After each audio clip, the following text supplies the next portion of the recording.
সকালে ঘুমিয়ে আছি, তখন হঠাৎ ফোনটা চেঁচামেচি করতে শুরু করলো। কি আর করা, আর ঘুমিয়ে থাকতে পারলাম না। ঘুম ঘুম চোখে তাকিয়ে দেখি লেখা প্যারা দেওয়ার বাস। দেখি প্রচন্ড রাগ উঠে গেল। শান্তি নেই মায়ের জন্য, সারাটা দিন জ্বালায়, এত জ্বালায় তবুও শান্তি হয় না। আরে আপনারা আবার অন্য কিছু মনে করবেন না, এটা হচ্ছে আমার চাচাতো বোন, নাম মায়া। এর জ্বালাতনের কারণে লিখে রাখছি প্যারা দেওয়ার বাস। সারাদিন জ্বালায়, যেখানে যাই সেখানে।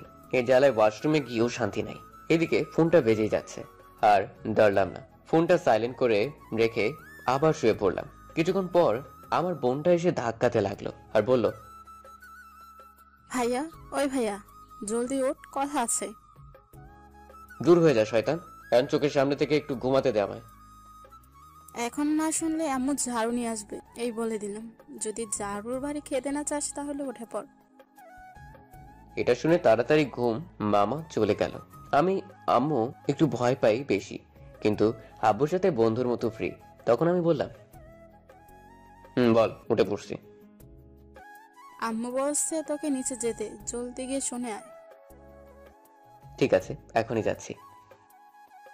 তারপর উঠে নিচে চলে গেলাম। গিয়ে দেখি আম্মু রান্নাঘরে। আমি সেখানে গিয়ে বললাম, আম্মু তুমি আমায় ডাকছো?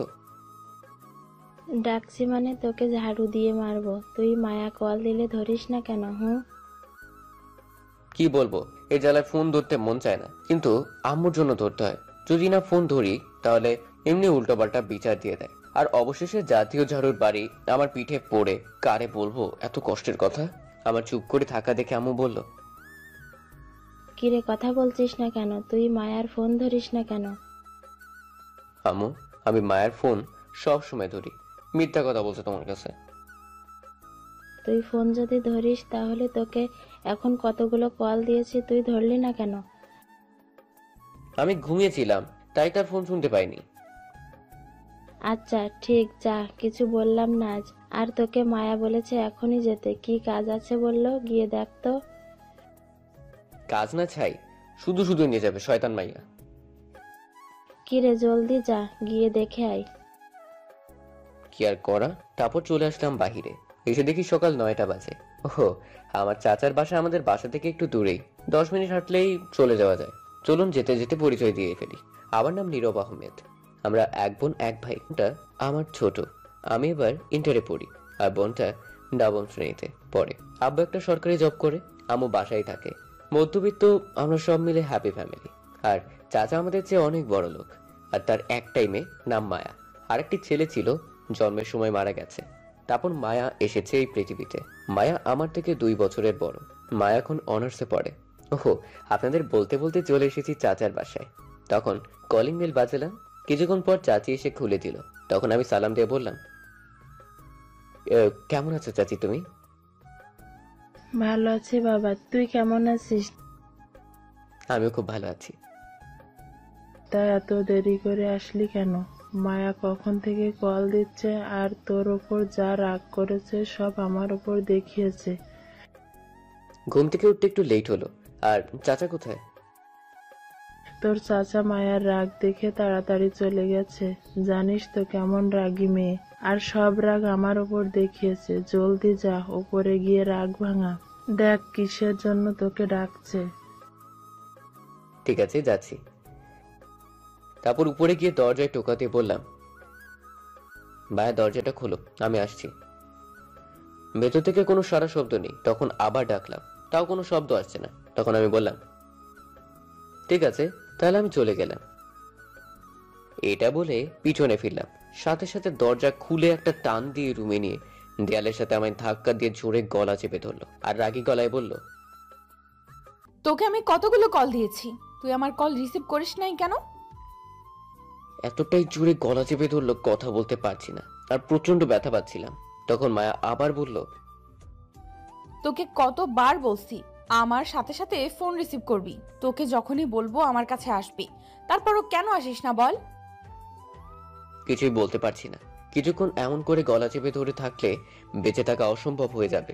ঠিক তখন মায়ার আম্মু এসে মায়াকে ছাড়িয়ে বলল, কি করছিস তুই? ছেলেটা মরে যাবে, এমন করে কেউ গলা চেপে ধরে?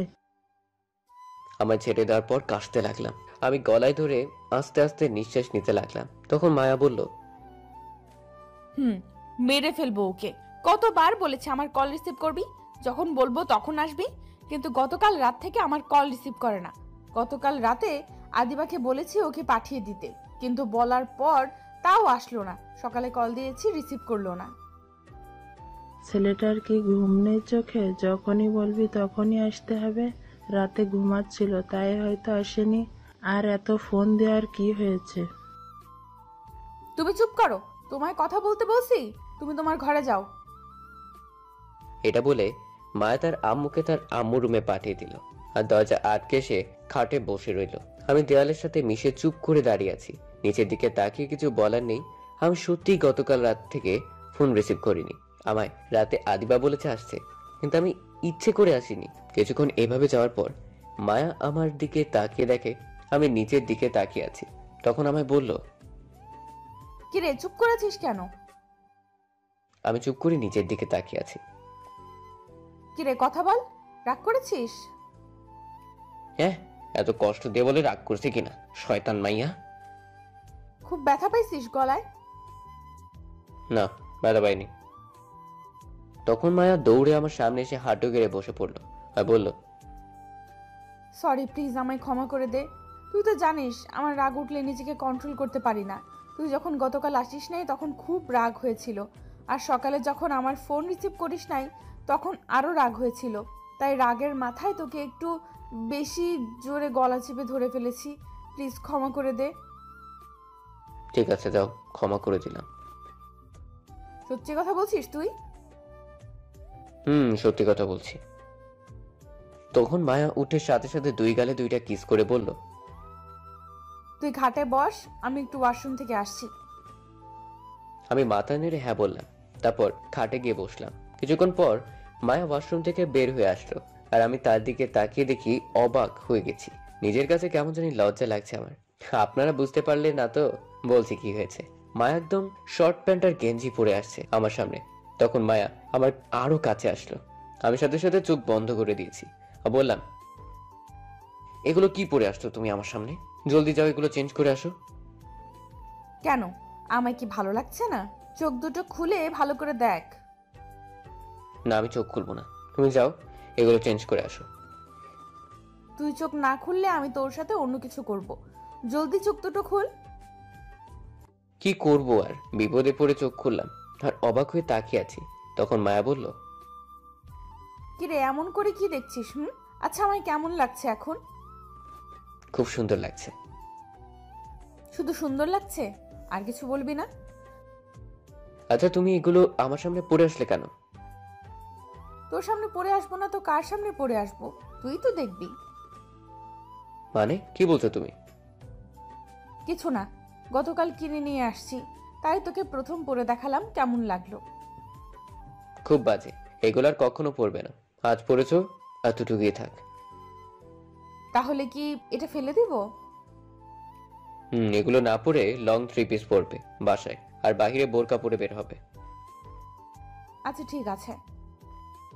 তাহলে আমি চলে যাই, এখন কলেজে যেতে হবে। আর কিছুক্ষণ থাক, তুই কাছে থাকলে আমার খুব ভালো লাগে। হ্যাঁ, আর আম্মু আমায় ঝাড়ু দিয়ে মারবে। কলেজের সময় হয়ে যাচ্ছে, তুমি ভার্সিটি যাও। ঠিক আছে, যা তাহলে। আর দুপুরে আমার সাথে দেখা করবি কল দিলে। আচ্ছা, পরে দেখা যাবে। তারপর আমি চলে আসতে যাব, তখন মায়া আমার হাতে ধরে এক টানে তার কাছে নিয়ে আসলো আর বলল, কি করে যে তোকে যেতে দেই, মন চাইছে না যে। এটা বলেই দুই গালে দুটি কিস করলো।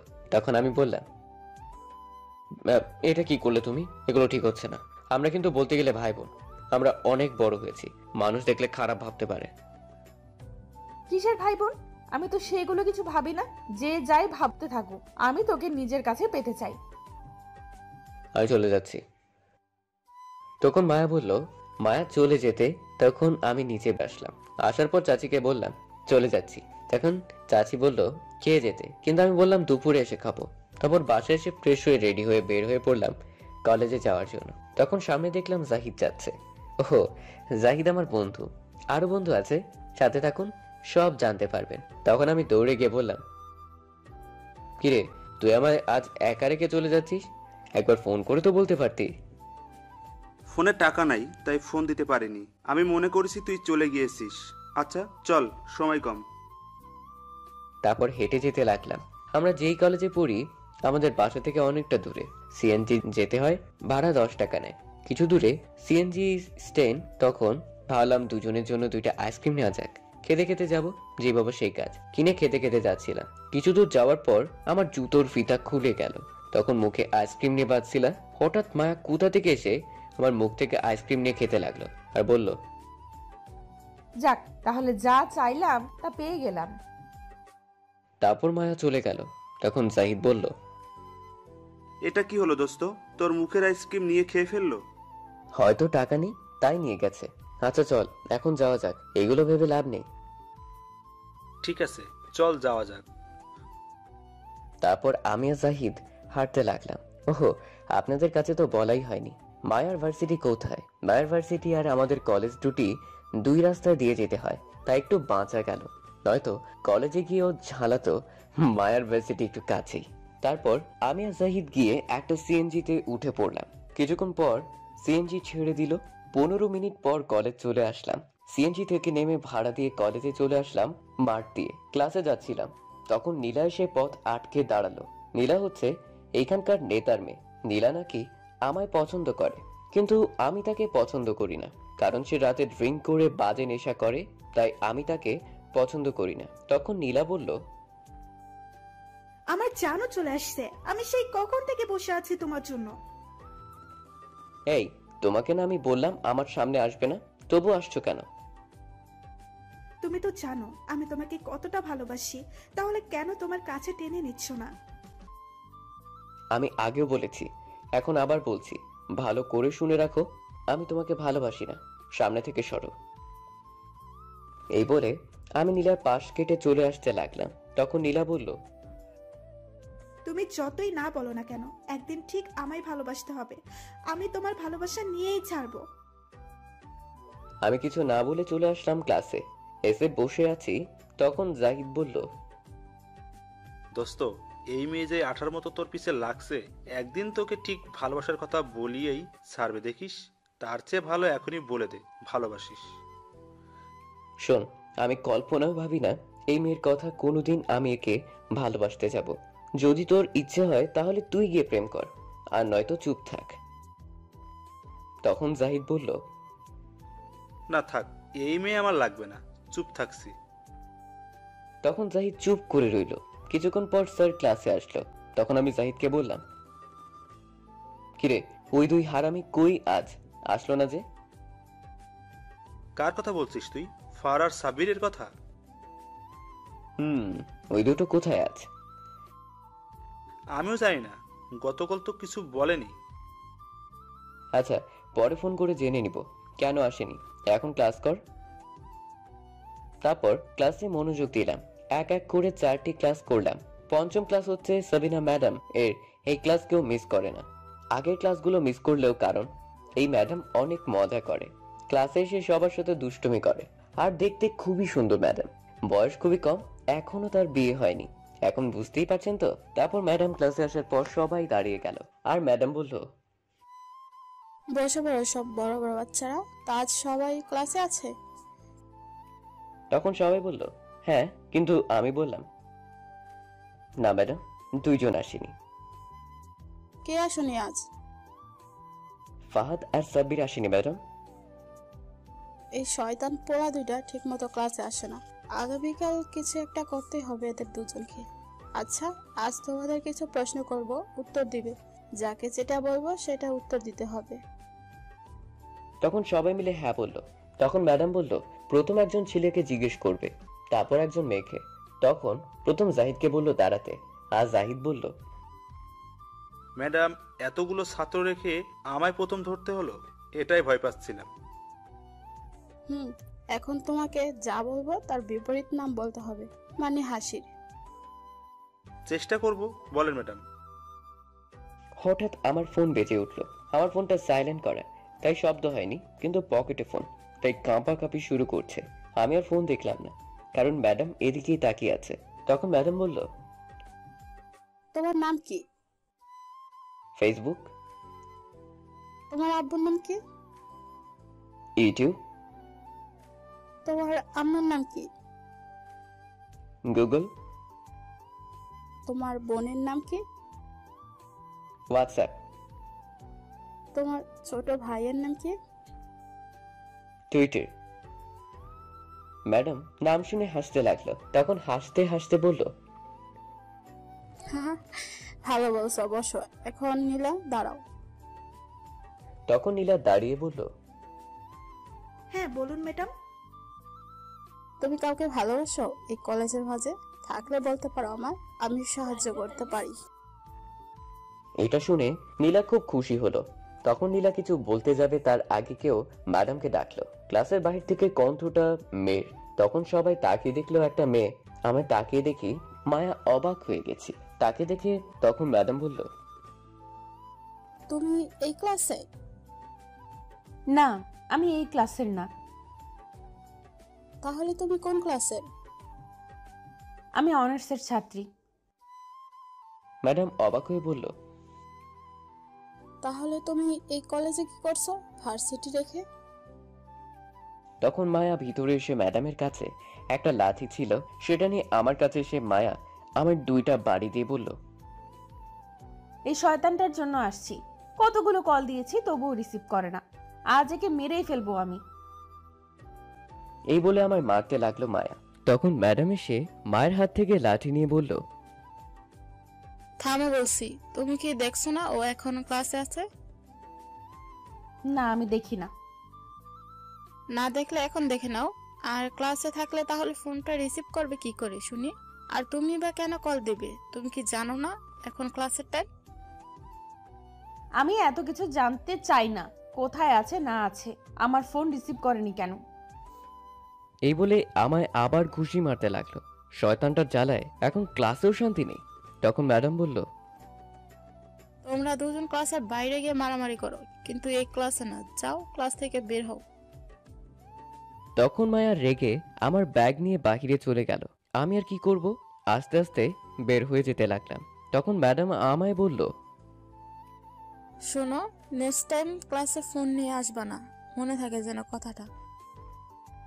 আমি মাথা নেড়ে হ্যাঁ বললাম।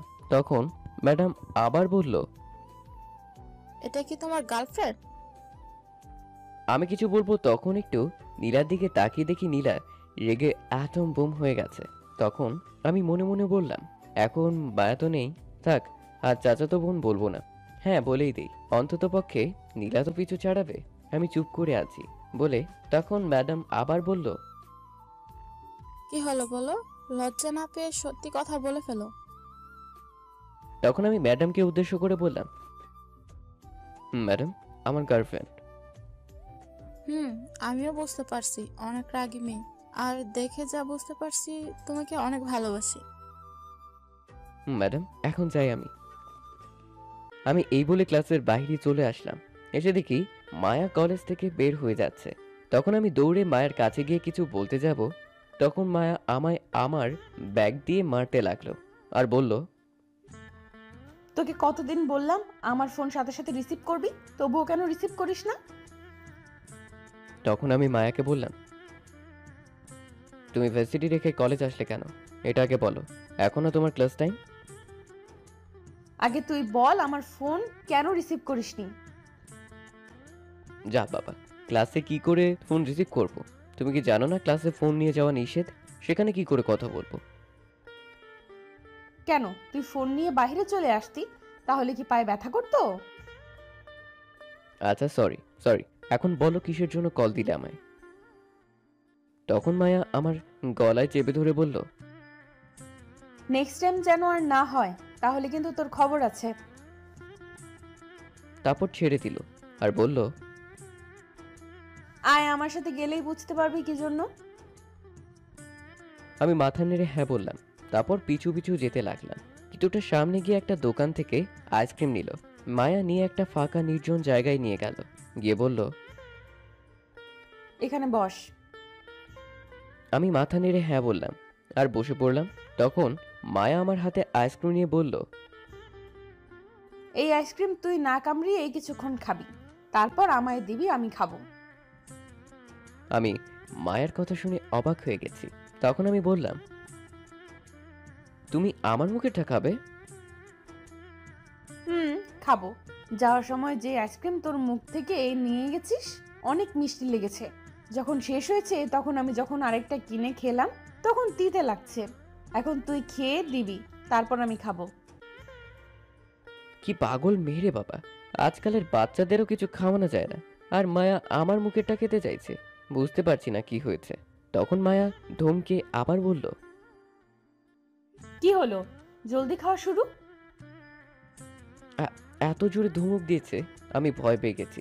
তখন আর কিছু না বলেই খেতে লাগলাম। আমি খাচ্ছি আর মায়া আমার দিকে তাকিয়ে রইল এক দৃষ্টিতে। তখন আমার কেমন জানি লজ্জা লজ্জা লাগতে শুরু করলো। আমার খাওয়ার সময় কেউ যদি তাকিয়ে থাকে আমার দিকে, তাহলে আমি খেতে পারি না। তখন আমি অন্যদিকে ফিরে খেতে লাগলাম। আর মায়া তখন বলল, কিরে, তুই ওইদিকে ঘুরে খাচ্ছিস কেন? এদিকে ফির আমার দিকে। কি আর করব, তখন তার দিকে ফিরেই খেতে হলো। কিছুক্ষণ পর মায়া টান দিয়ে আইসক্রিম নিয়ে বলল, আর পারবো না, এখন দে জলদি। তখন মায়া আইসক্রিম তার মুখে দিয়ে চোখ বন্ধ করে ফেললো আর বলল, সত্যি তোর ঠোঁটের ছোঁয়া এই আইসক্রিমকে যেন মধুর মতো করে তুলেছে। এই বলেই মায়া খেতে লাগলো। আমি আর কি করব, তাকিয়ে দেখতে লাগলাম। কিছুক্ষণ পর মায়ার খাওয়া শেষ হলে বলে, আমি আর একটা নিয়ে আসছি, দাঁড়া। আর না, এখন আমি বাসায় যাব। তুমি আমায় মারলেও আর পারবো না। ঠিক আছে, তাহলে বিকেলে একটা আইসক্রিম নিয়ে আমার বাসায় আসবি। এখন বাসায় যা, আমি ভার্সিটি থেকে বইগুলো নিয়ে আসছি।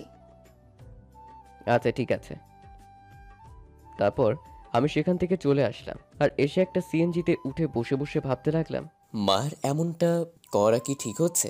আমরা তো ভাই বোনের মতো, কিন্তু মায়া যে পাগলামি শুরু করছে, কেউ দেখে বলবে না আমার চাচাতো বোন? সবাই ভাবতে পারে গার্লফ্রেন্ড এতটা ঘনিষ্ঠ হওয়া উচিত নয়। মায়ের থেকে একটু দূরে থাকতে হবে আমার, তাহলে দুজনের নামে খারাপ কথা উঠবে। এমনি কি দুই পরিবারের ভাবতে হতে চলে আসলাম। এসে সিএনজি থেকে নেমে ভাড়া দিয়ে বাসায় চলে আসলাম। এদিকে মায়া তার ভার্সিটি গিয়ে তার বইগুলো নিয়ে তার বান্ধবী অহনার সাথে আসছিল। তখন অহনা বলল, কিরে, তখন এত রেগে কোথায় গিয়েছিলি তুই? কোথায় আবার যাব, নীরবের কলেজে গিয়েছিলাম। শয়তানটা ফোন ধরছিল না। তখন অহনা অবাক হয়ে মায়াকে বলল, কি, তুই কলেজে গিয়েছিলি? কি করব বলো, শয়তানটা কি জাদু করেছে, থাকতেই পারি না না দেখে। এমনকি কথা না বললেও থাকতে পারি না। ও, বুঝতে পারছি, তুই ভালোবেসে ফেলছিস। আরো 1 বছর আগে থেকে ভালোবাসি। বলিস কি? তাহলে বলে ফেল। এখানেই তো সমস্যা বলতে গেলে, কারণ ও আমায় চাচাতো বোনের চোখে দেখে। এর চোখের নামে ইজ্জত পুরো থানায় মামলা করা দরকার। না, সেটাও করা যাবে না, তাহলে আমার থেকে দূরে চলে যাবে। ওহ, এই সমস্যা। শোন, তোকে আমি একটা প্ল্যান বলছি। তুই যদি এই কাজ করতে পারিস তাহলে 100% তোকে ভালোবাসবে। তাহলে জলদি বল। এখন না, আজ বিকেলে আমার বাসায় আসবি, তখন বলবো। আচ্ছা ঠিক আছে। আর একটা কথা কি জানিস, আসার সময় আইসক্রিম খেয়েছি, ওর খাওয়া আইসক্রিম। তার মানে তুই তার খাওয়া এই আইসক্রিম খেতে গিয়েছিলি? কি করব বল, আমি নিজে কিনে খেতে গেলে তিতে লাগে, তাই গিয়েছি তার আইসক্রিম খেতে। মিষ্টি লাগে অনেক। তুই তো কিস করলেই হয়, আইসক্রিম না খেয়ে। এটা যদি এখন করতে যাই তাহলে রাগ করবে আর আমার সামনেই আসবে না। এখন তো বকা দিয়ে সামনে নিয়ে আসি, তখন আর আসবেই না। যে করেই হোক, যে কোনো কিছুর বিনিময়ে হোক, আমি ওকে আমার চাই। পাবি, চিন্তা করিস না। আজ বিকেলে আমার বাসায় আসবি কিন্তু। আচ্ছা ঠিক আছে, আসবো। এখন বাসায় যা, তোর বাসায় এসে গিয়েছিস। এ কি রে, আমরা এতটা পথ কথা বলে চলে আসছি। এখন বাসায় যা। আচ্ছা ঠিক আছে। তারপর মায়া চলে গেল তার বাসায়, আর অহনা চলল তার বাসার উদ্দেশ্যে। এদিকে আমি বাসায় আসার পর আম্মু আমায় দেখে বলল, কিরে আজ এত তাড়াতাড়ি চলে এলি কলেজ থেকে, কারণ কি? তখন আমি একটু মজা করে বললাম, এতদিন স্যার আমাদের ছুটি দিত, আজ আমরা স্যারদের তাড়াতাড়ি ছুটি দিয়ে চলে আসছি। তখন আম্মু একটু রাগী গলায় বলল, বুঝতে পারছি, ঝাড়ু নিয়ে আসা লাগবে। তখন আমি করুণ গলায় বললাম, কথায় কথায় এই জাতীয় ঝাড়ুর কথাটা বলো কেন? জানো ভয় লাগে, তবুও বলো। হয়েছে, এখন বল কি জন্য এত তাড়াতাড়ি চলে এলি কলেজ থেকে? তোমার জন্য দেখছি তাড়াতাড়ি বাসায়ও ফেরা যাবে না, আজ একটু তাড়াতাড়ি ছুটি দিয়েছে কলেজ থেকে। আচ্ছা ঠিক আছে, যা। আদিবা আসছে আম্মু? রুমে আছে। তারপর আমি আমার রুমে চলে আসলাম। এসেই ফ্রেশ হয়ে কিছুক্ষণ বসে রইলাম। আরও কিছুক্ষণ যাওয়ার পর বোন এসে খাবার খাওয়ার জন্য ডেকে গেল। তারপর আমি গিয়ে খাবার খেয়ে নিলাম। খেয়ে কিছুক্ষণ রেস্ট নিয়ে বিকেলে বাসা থেকে বেরিয়ে পড়লাম আড্ডা দিতে। তারপর জাহিদকে ফোন দিলাম, বললাম আমাদের আড্ডাখানায় আসতে। আমি গিয়ে বসে রইলাম। তার কিছুক্ষণ পর জাহিদ আসলো। এসেই বলল, তুই কখন আসলি? আসছি আরো অনেকক্ষণ আগে। এখনই 2 হারামিকে কল দিয়ে বল আসতে। আচ্ছা, সে না হয় দিচ্ছি, তার আগে তুই একটা কথা বল। বল, কি বলবো? শালা, তুই মায়ের সাথে প্রেম করিস আর আমি জানি না? আরে থাম, মারিস না। তুই ওটা সত্যি ভেবে নিয়েছিস? তো বিশ্বাস না করার কি হলো? তুই নিজেই তো বললি মায়া তোর গার্লফ্রেন্ড। আরে তখন এটা বলেছি যাতে নীলা আমার পিছু ছাড়ে। আর মায়া আমার গার্লফ্রেন্ড হতে যাবে কেন? মায়া আমার চাচাতো বোন, আমি বোনের মতো দেখি। দেখিস আবার বইয়ের মতো দেখিস না যেন। যে যুগ আসছে মামাতো বোনকে বিয়ে করছে, আর এখানে তো চাচাতো বোন কিছুই না। চুপ কর তো। আমি মায়াকে বোনের মতো দেখি, এগুলো কিছুই না, বুঝতে পারছিস? বুঝতে পারছি, আমি তো সত্যি মনে করেছি। তুই তো জানিস নীলা কেমন মেয়ে, আর আমি নীলাকে পছন্দ করি না।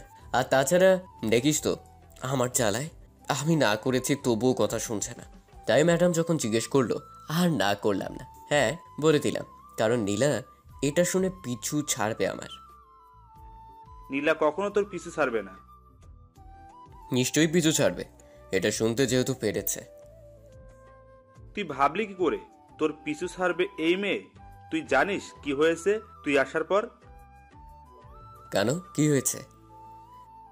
তুই যখন এটা বলে ক্লাস থেকে চলে আসছিস, তখন নীলা তার সমস্ত বই ছুঁড়ে ফেলে দেয় আর চিৎকার করে কি বলছে জানিস? তুই শুধু নীলার আর কারো না। নীলা যদি তোকে না পায় তাহলে সে তোকে কারো হতে দিবে না, এমনকি তোর আশেপাশে যে থাকবে তার জীবন কেড়ে নেবে, আর মায়াকে সে ছাড়বে না। এটা বলে কান্না করতে করতে চলে যায়। বাবা, এই মেয়ে দেখি আরো ডেঞ্জারাস। এখন কি করবি বল? চিন্তা নেই, মায়াকে কিছু করতে পারবে না। মায়ের সামনে গেলে মায়ের চুল কেটে দিবে। তার মামা হচ্ছে সেনাবাহিনীর মেজর। নীলার বাবার আর কতটুকু পাওয়ার। আরে আমি মায়ের কথা বলছি না, আমি তোর কথা বলছি। তোকে যদি উঠিয়ে নিয়ে যাই? আরে না, কিচ্ছু হবে না, দেখিস। দেখা যাবে। তখন আমি কিছু বলতে যাব, তার আগে আমার ফোনটা বেজে উঠল। তাকিয়ে দেখি মায়া ফোন করেছে। তখন জাহিদ বলল, কে ফোন দিয়েছে? আর কে দিবে, মায়া ছাড়া। ও আচ্ছা, কথা বল। দোস্ত, ফোনটা তুই রিসিভ করে বল নীরব এখানে নাই, ফোনটা রেখে কোথাও গিয়েছে। আমি এখন কথা বলতে পারবো না। ঠিক আছে, আমি বলছি, ফোনটা দে। তখন জাহিদ ফোনটা রিসিভ করে বলল, হ্যালো, কে বলছেন আপনি? তুই কে এটা আগে বল। তখন জাহিদ ফোনটা চেপে ধরে আমায় বলল, দোস্ত, এই মেয়ে তো প্রচন্ড রেগে আছে মনে হচ্ছে, যেভাবে ধমক দিচ্ছে আমায়। আরে কথা বল, নয়তো বুঝতে পেরে যাবে। ও আচ্ছা, বলছি। তখন জাহিদ মায়াকে বলল, আমি জাহিদ বলছি, নীরবের বন্ধু। তুই কে এটা আমি শুনতে চাই না। দেখ, রাগ উঠাস না, তাহলে কিন্তু তোকে এসে মেরে হাত পা ভেঙে দিব। নীরবের কাছে ফোনটা দে, এত কথা না বলে। দেখুন, নীরব আমায় আপনাকে বলতে বলেছে ও এখানে নেই। এখন ফোন রাখেন, আসলে আমি ফোন দিব। কেমনটা লাগে বলেন তো? আমি বললাম কি আর বললো কি?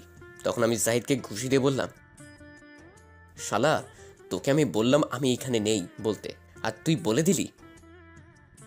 তখন জাহিদ আমার কাছে ফোনটা দিয়ে বলল, নে তুই কথা বল। এমন শিশু পোলাটারে হাত পা ভাঙার হুমকি দেয়? দর তুই কথা বল। মেয়েদের হাতে মার খাওয়ার ইচ্ছে নেই আমার। তখন আমি ফোনটা নেওয়া মাত্র মায়া বলল, শয়তান বান্দর, তুই এক্ষুনি 3 মিনিটের মাঝে আমার বাসায় আয়, তারপর তোকে বুঝাচ্ছি মিথ্যা কথা বলা। তখন আমি বললাম, আমি যেতে পারবো না, আমার কাজ আছে। তোর কাজকে আমি গুলি করে মারবো, তুই এক্ষুনি আয় বলছি। না, আমি আসতে পারবো না। আসবি না তাহলে? না, আসবো না। তখন মায়ার কিছু না বলে ফোন কেটে দিল। আমিও ফোনটা পকেটে রেখে দিলাম। তখন জাহিদ বলল, কিরে তুই না করলি কেন? গিয়ে দেখা করে আসতি, তুই তো বসে আছিস। চুপ কর তো, এর জ্বালায় কি একটু আড্ডা দিতেও পারবো না? যেখানে যাই সেখানেই এর ফোন, সারা দিন জ্বালায়, আর ভালো লাগছে না, যা করার করুক। হঠাৎ তখন কেউ আমার পেছন থেকে কলার চেপে ধরল। আমি পেছনে ফিরে দেখতে যাব, তখন জাহিদ উঠে দৌড়ে চলে গেল। আমি পিছনে তাকিয়ে দেখি মায়া রাগী দৃষ্টিতে তাকিয়ে আছে, আর হাতে একটা লাঠি নিয়ে আসছে। আমি তো দেখে ভয় শেষ। তখন আমি কিছু বলতে যাব তার আগে মায়া আমায় লাঠি দিয়ে মারতে লাগলো, আর বলতে লাগলো, কি বলছিলি তুই? আমার কাছে যাবি না তাই না? তোর হাত পা আমি আজ ভেঙে দিব। এই বলে মায়া মারতে লাগলো। তখন আমি বললাম, প্লিজ ছেড়ে দাও, আর বলবো না কখনো। না, আর ছাড়া যাবে না। তুই এই কথা অনেকবার বলছিস, আর কোনো কথা শুনতে চাই না। এই বলে মায়া মারতে লাগলো। তখন আমি আশেপাশে তাকিয়ে দেখি মানুষ এসে ভিড় জমিয়ে দেখছে। তখন আমি বললাম, দেখো অনেক মানুষ এসে গেছে আর ভিড় জমিয়ে দেখছে, তারা কিন্তু খারাপ কিছু ভাবছে আমায়। ছেড়ে দাও, তুমি যা বলবে আমি শুনবো, যা করতে বলবে বলবো। তখন মায়া তাকিয়ে দেখলো সত্যি অনেক মানুষ এসে গেছে। এটা রাস্তার একটু পাশে একটা গাছতলায়, আমরা সেখানেই বসে আড্ডা দিই। এখান দিয়ে বেশি মানুষ চলাচল করে না, কিন্তু বিকেলে চলাচল করে, কারণ এই রাস্তা দিয়ে বিকেলে সবাই বাজারে যায়। তখন মায়া সবাইকে বলল, আপনারা সবাই এখান থেকে চলে যান, কিছুই হয়নি, এত ভিড় করার কি হলো, যান বলছি। তখন সবাই চলে গেল। আর মায়া বলল, তুই আমার সাথে চল। তুই কি জানি বললি, আমি যা করতে বলবো করবি? ঠিক আছে আয়, আজ তোর সাথে অনেক কিছু করব। তখন আমি মায়াকে বললাম, অনেক কিছু করবে মানে কি করবে তুমি আমার সাথে? আয় না তুই আমার সাথে, পরে গেলেই তো বুঝতে পারবি কি করব। এর মতলবটা কি কে জানে? ভাবসব দেখে মনে তো হচ্ছে না ভালো মতলব আছে। যাই হোক, যদি আবার মারে তাহলে আমিও এবার ছাড়বো না, এই বলে দিলাম। তখন মায়া বলল, দাঁড়িয়ে না থেকে চল। তখন আমি বললাম, না, আমি যাব না তোমার সাথে। না গেলে সত্যিই মারবো আবার, এখন চল বলছি। শয়তান মেয়ে, তুই যদি আমার সিনিয়র না হতি আর চাচাতো বোন না হতি, তাহলে তোকে বুঝিয়ে দিতাম এতক্ষণে। তখন মায়া আবার বলল, কি রে, কি ভাবছিস? কিছু না। চল তাহলে, তুই বলছিস আমি যা বলবো করবি, এখন চল। এই বলে তখন মায়া আবার হাতে ধরে টেনে নিয়ে যেতে লাগলো, কিন্তু অন্য একটা রাস্তা দিয়ে নিয়ে যেতে লাগলো আমায়। তখন আমি খেয়াল করলাম এটা তো আমার বাসার রাস্তা, অথবা মায়ের বাসার রাস্তা, না অন্য রাস্তা দিয়ে নিয়ে যাচ্ছে। তখন আমি মায়াকে জিজ্ঞেস করলাম, কোথায় নিয়ে যাচ্ছ আমায়? এদিক দিয়ে, এটা তো বাসার রাস্তা নয়। তখন মায়া হাসতে হাসতে বলল, চুপ করে আয়, অনেক কিছু করার আছে। কতদিন অপেক্ষায় ছিলাম এই দিনটির জন্য, কোনো কথা না বলে আয়। তখন আমি কিছুটা ভয় পেয়ে গেলাম মায়ের কথা শুনে, কারণ এই মায়া অনেক রাগী মেয়ে, আবার মারবে না তো, এটা ভেবেই ভয় লাগছে। কিছুক্ষণ পর মায়া একটা বাসার সামনে নিয়ে গেল, গিয়ে তখন টেনে আমায় ভিতরে নিয়ে গেল। মায়া ভিতরে নিয়ে যাওয়ার পর দেখি একটা মেয়ে উল্টো দিকে ফিরে রয়েছে দাঁড়িয়ে। তখন মায়া তাকে উদ্দেশ্য করে বলল, কি রে অহনা, আঙ্কেল আন্টি কোথায় আজ? একটু পাশের বাসায় গেছে একটা চাচিকে দেখতে, খুবই অসুস্থ তাই। অহনা এদিকে ফিরেই দেখলো আমি মায়ের সাথে আসছি। তখন অহনা বলল, এ কি নীরব ভাইয়া, আপনি কেমন আছেন? আসলে অহনা আমায় আগে থেকে চিনে, কারণ মায়া পরিচয় করিয়ে দিয়েছিল একদিন, আর ভাইয়া বলে ডাকতে বলছে, আর সেখান থেকে আমিও চিনি। তখন আমি অহনাকে বললাম, এই তো আছি কোনো মতে বেঁচে আর কি। কেন, কি হয়েছে? আমি কিছু বলতে যাব তখন মায়া বলল, থাক, আর কিছু জিজ্ঞেস করা লাগবে না, আমি নিয়ে আসছি। আর শোন, তোর রুমটা আমার লাগবে, এখন আমাদের কাজ আছে, তুই ভুলেও আসতে পারবি না যতক্ষণ না আমি বলি। কি ব্যাপার, কি মতলব তোর? সেটা তোকে বলতে যাব কেন? তোকে যেটা বললাম সেটা করবি। আর তোর খাটের নিচে লাঠি আছে তো? আছে। আচ্ছা ঠিক আছে, তুই থাক, আমি যাচ্ছি। আচ্ছা ঠিক আছে, যা। তারপর মায়া আমায় টেনে নিয়ে গেল অহনার রুমে, গিয়ে দরজা বন্ধ করে দিল। তখন আমি বললাম, কি করছো কি তুমি? দরজা বন্ধ করছো কেন? দরজা খুলে দাও। স্টপ। তখন মায়া কিছু না বলে আমায় ধাক্কা দিয়ে খাটে ফেলে দিল, আর সাথে সাথে তার জর্জেট ওড়না দিয়ে হাত বেঁধে ফেললো। তখন আমি আবারও বললাম, কি করছো তুমি? পাগল হয়ে গেছো নাকি? উল্টাপাল্টা কাজ করছো। আমি বলছি না কোনো কথা বলবে না, চুপ করে থাকো। তখন আমি উঠে বসতে চাইলাম, তখন মায়া আমায় আবার ধাক্কা দিয়ে শুইয়ে দিল, আর উঠে আমার বুকের উপর বসলো। তখন আমার কাঁধে একটা কিস করলো, আর আস্তে আস্তে কিস করতে করতে উপরে উঠতে লাগলো। এক পর্যায়ে সারা মুখে কিস করতে লাগলো। তখন মায়া বলল, তোর ঠোঁটগুলো আমায় সারাক্ষণ বিরক্ত করে, কখন তাকে আদর করব? তুই কাছে থাকলে নিজেকে সামলে রাখতে পারি না, অনেক ভালোবাসি তোকে। এই বলে মায়া সারা মুখে কিস করতে লাগলো। তখন আমি বললাম, কেন এমনটা করছো? আমরা চাচাতো ভাই বোন, ভালোবাসা এটা হয় না, প্লিজ থামো। তখন মায়া বলল, কে বলল হয় না? দুটি মন এক হলেই সব হয়। না হয় না, প্লিজ ছাড়ো আমায়, সবাই খারাপ ভাববে, আর আমি এটা চাই না, আর সমাজের মানুষ খারাপ ভাববে, প্লিজ থামো, এগুলো করো না। কেউ কিচ্ছু ভাববে না। আমাদের ক্লাসের ফারিয়া তার চাচাতো ভাইয়ের সাথে প্রেম করছে, আর আমার বান্ধবীর তার মামাতো ভাইকে বিয়ে করেছে। তারা যদি প্রেম করতে পারে, বিয়ে করতে পারে, তাহলে আমরা করলে সমস্যা কোথায়? প্লিজ আজ বাধা দিস না আমায়, আদর করতে দে। একটা বছর ধরে তোকে ভালোবাসি, কিন্তু বলতে পারছি না, আমি আর পারছি না আমি নিজেকে সামলে রাখতে। প্লিজ আমায় একটু আদর করতে দে। তারা যা খুশি করুক, তা আমার দেখা দরকার নেই, আমাদের মাঝে এই সম্পর্ক হবে না। প্লিজ আমায় ফিরিয়ে দিস না, তুই চাইলেই হবে, আমি তোকে অনেক ভালোবাসি। কিন্তু আমি ভালোবাসি না, আমি তোমাকে বোনের মতো দেখি, প্লিজ ছাড়ো। কেন বুঝতে পারছিস না? আমি তোকে অনেক ভালোবাসি। তুই আমায় বোনের মতো ভাবিস, কিন্তু আমি তেমন কিছুই ভাবি না। আমি তোকে ছাড়া থাকতে পারবো না, অনেক ভালোবাসি। দেখো, আমার কিন্তু এখন রাগ উঠে যাচ্ছে, ছাড়ো বলছি, আমি তোমাকে ভালোবাসি না, সরো আমার উপর থেকে। তখন মায়া শক্ত করে জড়িয়ে ধরে কান্না করতে করতে বলল, প্লিজ তোর মনে আমায় একটু জায়গা দে, আমার কিচ্ছু লাগবে না, শুধু তুই হলেই হবে। অনেক ভালোবাসি তোকে, আমি পারবো না থাকতে তোকে ছাড়া। দেখো, আমি তোমাকে আবারও বলছি, আমি তোমাকে ভালোবাসি না, বোন হিসেবে ভালোবাসি, আর কিছুই না, সরো এখন। না, আমি সরবো না। মায়া এটা বলেই আমার শার্ট খুলতে লাগলো। তখন আমি বললাম, কি করছো তুমি? এগুলো আমার শার্ট কেন খুলছো? কিন্তু মায়া আমার কোনো কথাই শুনছে না, আমার শার্টের সব বোতাম খুলে ফেললো। আর তখন মায়া আমায় কিস করতে লাগলো সারা মুখে। তখন আমি কিছু বলতে যাব তার আগেই তার ঠোঁট দিয়ে আমার কথা বলা বন্ধ করে দিল, আর কিস করতে লাগলো। এক পর্যায়ে পাগলের মতো টেনে আমার ঠোঁট খেতে লাগলো। আমার হাতটা বাঁধা বলে কিছু করতেও পারছি না। মায়া আস্তে আস্তে আরো পাগলামি শুরু করতে লাগলো। আমি কি করব বুঝতে পারছি না। এখন যদি মায়াকে না আটকানো যায় তাহলে সত্যি কিছু একটা করে ফেলবে। ঠিক তখনই অহনা এসে দরজার বাহির থেকে বলল, মায়া জলদি দরজা খোল, আব্বু আম্মু চলে আসবে এক্ষুনি। জলদি দরজা খুলে বাইরে আয়। এদিকে মায়ার কোনো খেয়াল নেই বাহির থেকে কে কি বলছে। তখন আবার অহনা বলল, মায়া, দরজা খুলে বাইরে আয় জলদি। এবার মায়া শুনতে পেল আর বলল, আমার আরো কিছুক্ষণ লাগবে। প্লিজ তোর পায়ে পড়ি, জলদি বেরিয়ে আয়, নয়তো আব্বু আম্মু এসে দেখলে আমার সন্দেহ করবে।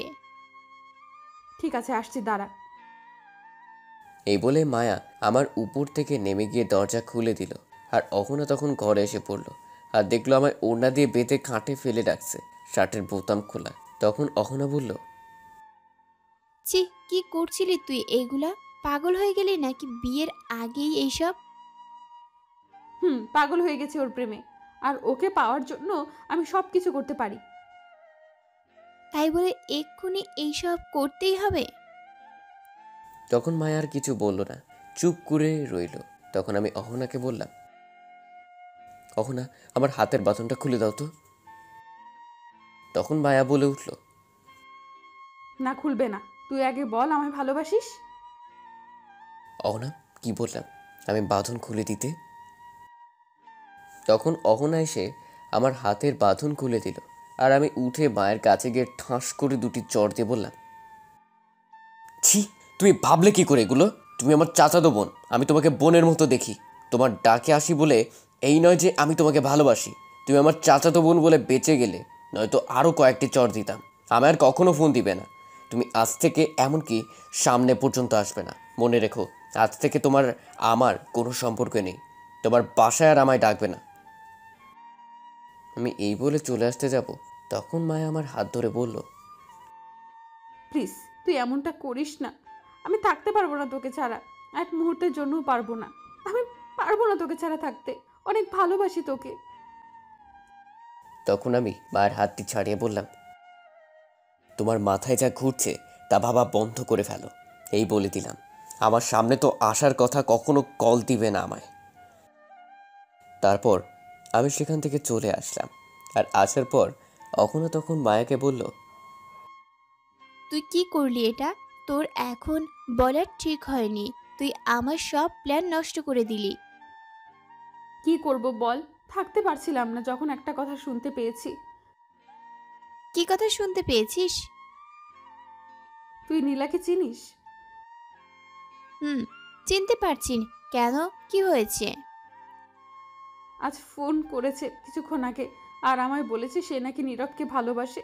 তখন আমি বলছি আমি ভালোবাসি নীরবকে। তখন নীলা কি বললো জানিস? বলছি নীরব নাকি শুধু তার, আর কারোর না। সে যদি না পায় তাহলে কারো হতে দিবে না। আর আমায় বলেছে নীরবের সাথে যেন না দেখে, আর যদি দেখে তাহলে নাকি আমার মৃত্যু হতে পারে। এটা শুনে আর থাকতে পারলাম না। বলে দিলাম, ভয় হচ্ছে যদি আমার কাছ থেকে নিয়ে যায় তাহলে আমি কি নিয়ে বাঁচবো, কাকে নিয়ে থাকবো। আমি শুধু নীরবকেই চাই, আর কাউকে না। আমি পারবো না থাকতে, অনেক ভালোবাসি। তখন অহনা বলল, আরে কান্না করিস না, থাম। আর চিন্তা করিস না, নীরব শুধু তোর হবে।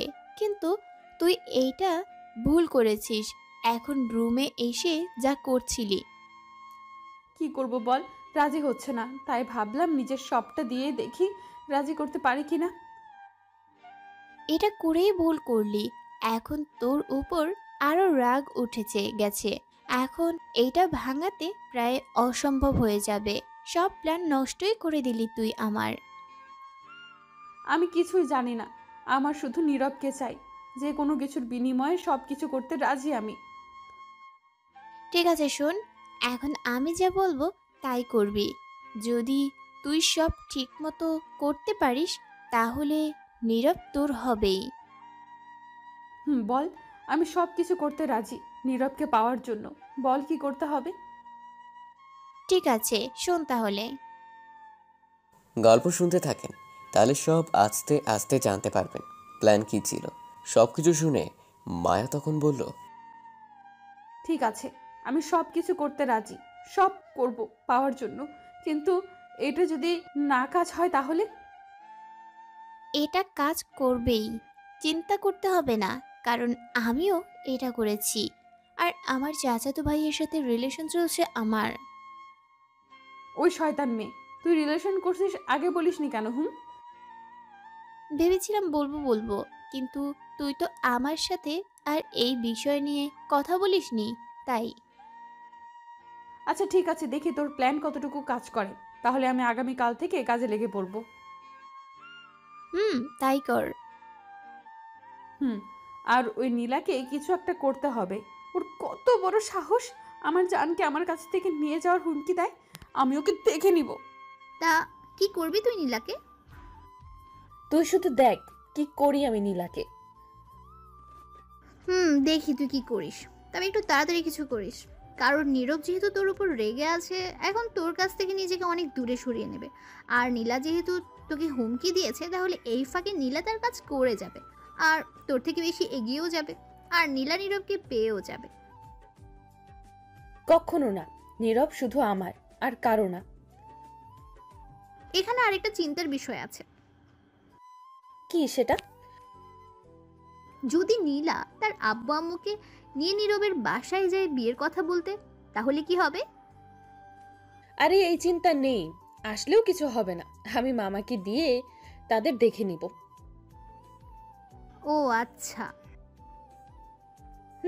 আর ওর কত বড় সাহস আমায় ফোন করে হুমকি দেয়, আর নীরব নাকি শুধু ওর।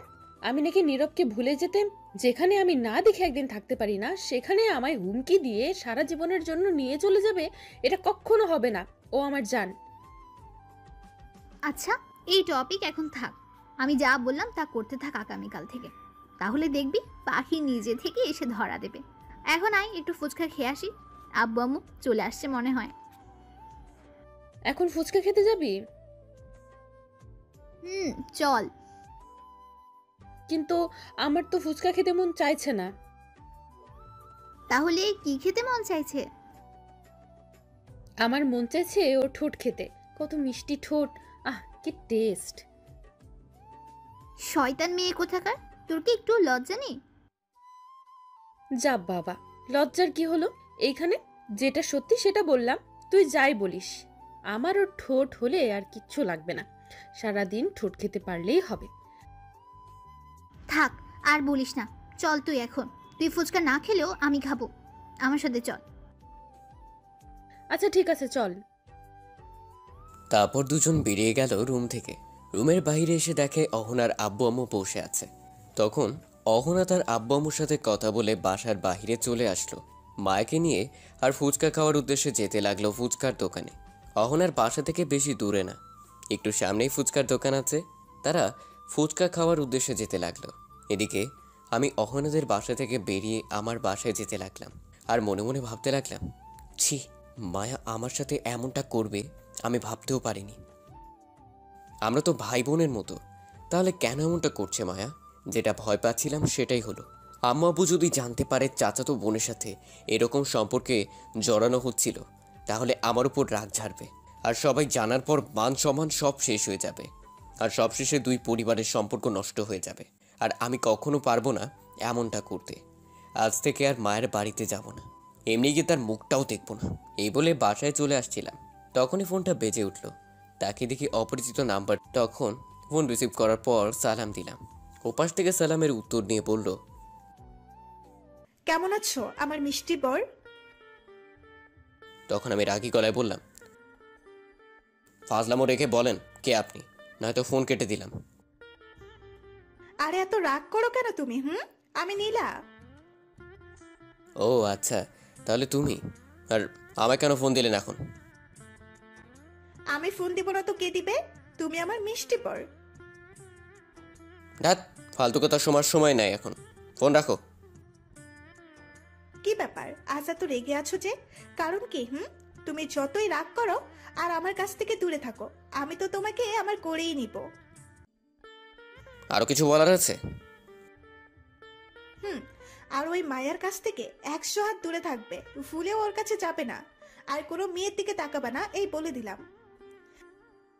আমি কার কাছে যাব না যাব, কার দিকে তাকাবো না তাকাবো সেটা আমার ব্যাপার, তোমাকে নাক গলাতে বলিনি। আমার ফোনে আর কল দিবে না, এই বলে দিলাম।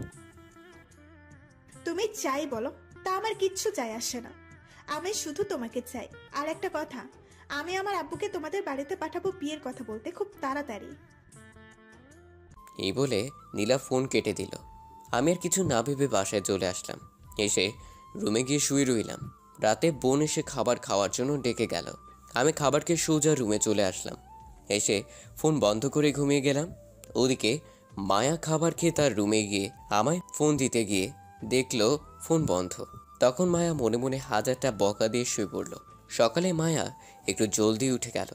উঠে ফ্রেশ হয়ে মনে মনে বলতে লাগলো, মায়া, তোর ভালোবাসাকে পাওয়ার মিশন শুরু আজ থেকে। তাহলে প্রথম কাজটা শুরু করি এখন। আগে একটু জানটাকে দেখে তারপর বাকি কাজ করব। এই বলে মায়া নিচে আসলো। তখন মায়ের আম্মু মায়াকে দেখে অবাক হয়ে বলল, এটা আমি কাকে দেখছি? না, এটা হতে পারে না, এটা নিশ্চয়ই স্বপ্ন দেখছি। তখন মায়া তার আম্মুকে বলল, কি উল্টা পাল্টা বলছো মা? তুই কি সত্যি আমার মেয়ে মায়া? এখন দাঁড়িয়ে আছিস? তো তোমার কি মনে হয় আমি ভূত? না, তা নয়, দাঁড়া, একটা চিমটি কেটে দেখছি। তখন মায়ের আম্মু তার নিজের শরীরে চিমটি কেটে বলল, না, ব্যথা পেয়েছি, তার মানে সত্যি। তখন মায়া কিছু বলতে যাবে তার আগেই মায়ের আব্বু এসে তখন বলল, কি সত্যি মায়ার আম্মু? দেখো তো এটা কে? তখন মায়ের আব্বু দেখে বলল, এটা তো মায়া। এ কি রে মা, তোর শরীর ঠিক আছে তো? তুই এত সকালে উঠলি? তোমরা কি শুরু করলে বলো তো সকাল সকাল? কি শুরু করলাম আবার? আমার মেয়ে এত সকালে উঠবে আমি তো ভাবতেই পারিনি। যে মেয়ে 10টার আগে ঘুম থেকে উঠতে চায় না, সে মেয়ে আজ 6টার আগে উঠে গেল একদম ফ্রেশ হয়ে। কেন উঠতে পারি না বুঝি? উঠতে পারিস, কিন্তু হঠাৎ করে আজ এত সকালে উঠলি কি জন্য? একটু কাজ আছে, নীরবের বাসায় যেতে হবে। এত সকালে তাই বলে? কিছুক্ষণ পর এসে তারপর ভার্সিটি যাব। কি এমন কাজ বলতো? এত কারণ জিজ্ঞেস করো কেন? আমি কি পালিয়ে যাচ্ছি কোনো ছেলে নিয়ে? এমনি কাজ আছে তাই যাচ্ছি। আরে এত রাগ করার কি আছে, যা তাড়াতাড়ি চলে আসবি। কি রাগী মেয়ে দেখছো, কিছুই বলা যায় না। তোমার মতো হয়েছে একদম। আমার চেয়েও বেশি রাগী হয়েছে। তখন মায়া বলল, আমি যাচ্ছি এখন। তারপর মায়া চলে আসলো বাসা থেকে বেরিয়ে। এসে হাঁটতে হাঁটতে চলে আসলো আমার বাসায়। তখন এসে দেখলো আম্মু উঠে বসে আছে। তখন আম্মু মায়াকে দেখে বলল, আরে মায়া, এত সকালে কেমন আছিস? ভালো, তুমি কেমন আছো? ভালো। তা আজ আমাদের বাড়িতে এত সকালে কি মনে করে? কেন আসতে পারি না? আরে পাগলি, মন খারাপ করছিস কেন? তুই তো আর আমাদের বাসায় আসতে চাস না, তাই বললাম। কেন আসতে পারবি না? এটা তো তোর বাড়ি, যখন খুশি আসবি। এখন থেকে প্রতিদিন আসবো। আয় ঘরে বস। এখনো কেউ ওঠেনি? না, সবাই উঠতে উঠতে 9টা বাজতে পারে। ও, নীরব উঠছে? না, ঘুমাচ্ছে। এত সকালে উঠবে নীরব? আর মানুষ পেলি না কেন? কি হয়েছে? একটু কাজ আছে ওর সাথে। ও আচ্ছা, তাহলে তুই গিয়ে তোল। আমি একটু পাশের বাসায় যাচ্ছি। কিছুক্ষণ আগে এসে বললো একটু যেতে, গিয়ে শুনে আসি। তুই থাকিস, আমি আসছি 10 মিনিটের মাঝে। ঠিক আছে, যাও। আমি গিয়ে তুলছি নীরবকে এক্ষুনি। তখন আম্মু চলে গেল আর মায়া চলে আসলো। এসে দেখে আমার রুমের দরজা খোলা। তখন মায়া বলল, বাহ, ভালোই হয়েছে, রুমের দরজাটা খোলা রেখেছে। তখন মায়া রুমে গিয়ে দেখে আমি ঘুমিয়ে আছি। তখন মায়া দরজা বন্ধ করে বলল, ইস, কি কিউট লাগছে ঘুমের মধ্যে। মন চাইছে এক্ষুনি গিয়ে বুকে মাথা রেখে শক্ত করে জড়িয়ে ধরে চুপটি করে ঘুমিয়ে পড়তে। এই বলে মায়া আরো কাছে গিয়ে দাঁড়ালো আর এক দৃষ্টিতে তাকিয়ে রইল কিছুক্ষণ। তাকিয়ে হঠাৎ ঠোঁটের দিকে চোখ গেল। তখন মায়া তার ঠোঁটে কামড় দিয়ে বলল, ইস, এত মিষ্টি ঠোঁট, আমার দেখলেই নিজেকে সামলে রাখতে পারি না। কি করি এখন? দুষ্টু মন বলছে খেতে, ঠোঁট তোমায় ডাকছে। কি করি এখন? এই বলে মায়া তাকিয়ে রইল কিছুক্ষণ, যাওয়ার পর বলল, আর পারছি না নিজেকে সামলে রাখতে। যা হওয়ার হবে, আগে ঠোঁট খেয়ে নিই। তখন মায়া আমার গেঞ্জি দিয়ে পা বাঁধল আর তার ওড়না দিয়ে হাত বাঁধল, বেঁধে আমার বুকে বসে পড়ল। তখন আমার সাথে সাথেই ঘুম ভেঙে গেল। আর তাকিয়ে দেখি মায়া বসে আছে আমার উপর। আমি কিছু বলার আগেই তার ঠোঁট দিয়ে আমার কথা বলা বন্ধ করে দিল আর ঠোঁট খেতে লাগলো। 1 মিনিট যাওয়ার পর হঠাৎ আম্মু বাহির থেকে বলল, মায়া কই, তুই একটু জলদি আয় তো মা। তখন মায়া বলল, শাশুড়ি আর ডাকার সময় পেল না, একটু রোম্যান্স করছি তাও করতে দিবে না। হ্যাঁ, সমস্যা নেই, পরে একেবারে খেয়ে পুষিয়ে নেব। তখন আবার আম্মু বলল, মায়া একটু জলদি আয়। আসছি, একটু দাঁড়াও। তখন আমি মায়াকে রাগী গলায় বললাম, আবার রুমে আসার তোমাকে সাহস দিল কে? কিছুদিন পর এটা আমার রুম হবে, সাহসের কি হলো? আমি আমার রুমে আসছি। আর তুমি আমায় কিস করলে কেন? এগুলো সব আমার জিনিস, আমি খাবো না তো কে খাবে? তোমাকে না বলছি আমার সামনে আসবে না, যাও আমার সামনে থেকে। মায়া কই রে, তুই আয়। আসছি। তখন মায়া আমার হাতের বাঁধন খুলে তার ওড়না নিয়ে চলে গেল বাহিরে আর গিয়ে মনে মনে বলল, যা রাগ করার কর, যা বকা দেওয়ার দিয়ে নে। আজকের দিন শুধু, আগামীকাল থেকে আর পারবি না। আমি তখনই উঠে গিয়ে হাত মুখ ধুয়ে এসে বকা দিতে দিতে মায়াকে শুয়ে ঘুমিয়ে পড়লাম। এদিকে মায়া আম্মুর কাছে গিয়ে বলল, কি হয়েছে বলো? আর বলিস না, হাতটা একটু কেটে গেছে ওই বাড়িতে গিয়ে, তুই একটু বেঁধে দে তো। ইস, তোমার কি কোনো খেয়াল নেই কতখানি কেটে গেছে হাত? কিভাবে কাটলো? আসো বেঁধে দেই। জানি না কি করে কেটে গেছে হঠাৎ। আচ্ছা, নীরবকে উঠাইছিলি? যে কাজে গিয়েছে সেটা আর হয়নি, বললো হবে না, অন্য কোনো দিন নিয়ে যাবে। ও আচ্ছা, কি কাজ? পরে বলবো তোমাকে, আগে হয়ে যাক। তারপর মায়া বেঁধে দিল, হাত দিয়ে আমার বোনকে উঠিয়ে আম্মুর কাছে দিয়ে বিদায় নিয়ে চলে গেল। সেখান থেকে সোজা অহনার বাসায় চলে গেল।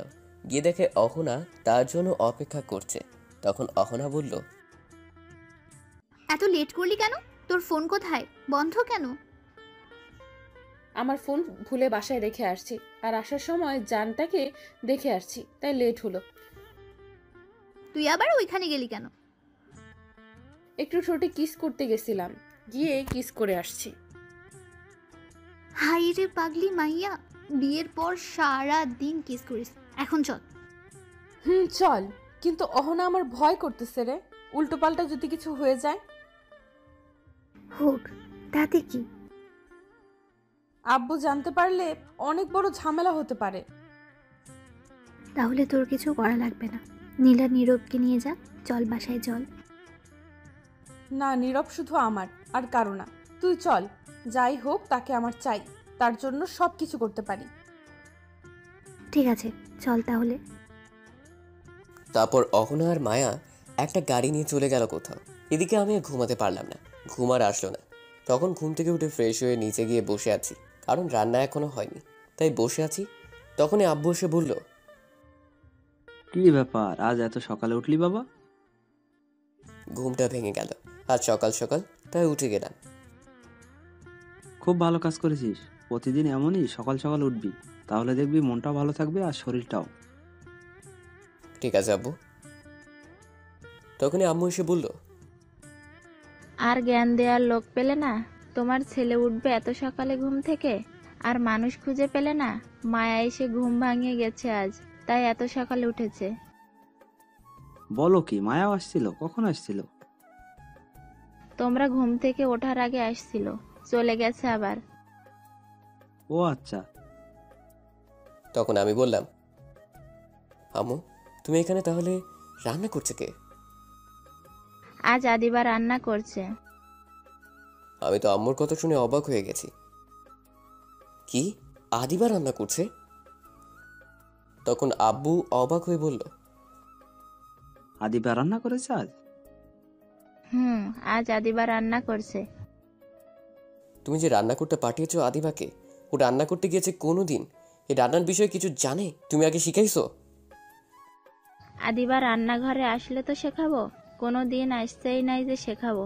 তুই তো প্রতিদিন বলিস আম্মুর হাতে রান্না করা ছাড়া খাবো না, তাই তো আদিবা আসে নাই। তাহলে আজ রান্না করতে পাঠালে কেন? আমায় বকা দিয়ে তাড়িয়ে দিছে, ওর কাছেও থাকতে দিল না। বলল ও রান্না করবে, কি করব আমি বল? আজ নিশ্চয়ই পেটে 17 বাজাবে। আমি খাবো না আজ। আমার তো সুগার বেড়ে গেছে, তাই সকালে খেতে পারবো না, আমি অফিস চলে যাব। এইগুলো আবার আদিবা দাঁড়িয়ে দাঁড়িয়ে শুনছিল আর রেগে অ্যাটম বোম হয়ে গেছে। কখন যে সে দাঁড়িয়েছিল কে জানে। তখন আদিবা বলল, কে খাবে না আমার রান্না করার খাবার? আমি এত কষ্ট করে রান্না করেছি, কোথায় উৎসাহ দেবে তা না করে আগেই না করে চলে যাচ্ছে। কেউ না খেয়ে গেলে মেরে বালি চাপা দিব। চুপচাপ বসে থাকো, কিছুক্ষণের মাঝেই রান্না শেষ হয়ে যাবে। আমি খাবার নিয়ে আসছি, খেয়ে যাবে। আমার লক্ষ্মী বোন, শোন না। আর একটা কথা বললে লাঠি নিয়ে আসবো কিন্তু, এই বলে দিলাম। ঠিক আছে, তুই রান্না কর, সবাই খাবো। আমার লক্ষ্মী মেয়ে আজ রান্না করছে, সবাই খাবো, তুই নিয়ে আয়। ঠিক আছে আম্মু, আমি যাচ্ছি। এই বলে চলে গেল আদিবা। তখন আমি বললাম, কি খাওয়াবে কে জানে আজ। কি আর খাওয়াবে, যেগুলো জীবনেও আর না খেয়েছি সেগুলো। তোমরা দুজনে কি শুরু করলে বলো তো? মেয়েটা এত কষ্ট করে রান্না করছে আর তোমরা বসে অপমান করছো। আরে না, অপমান করব কেন?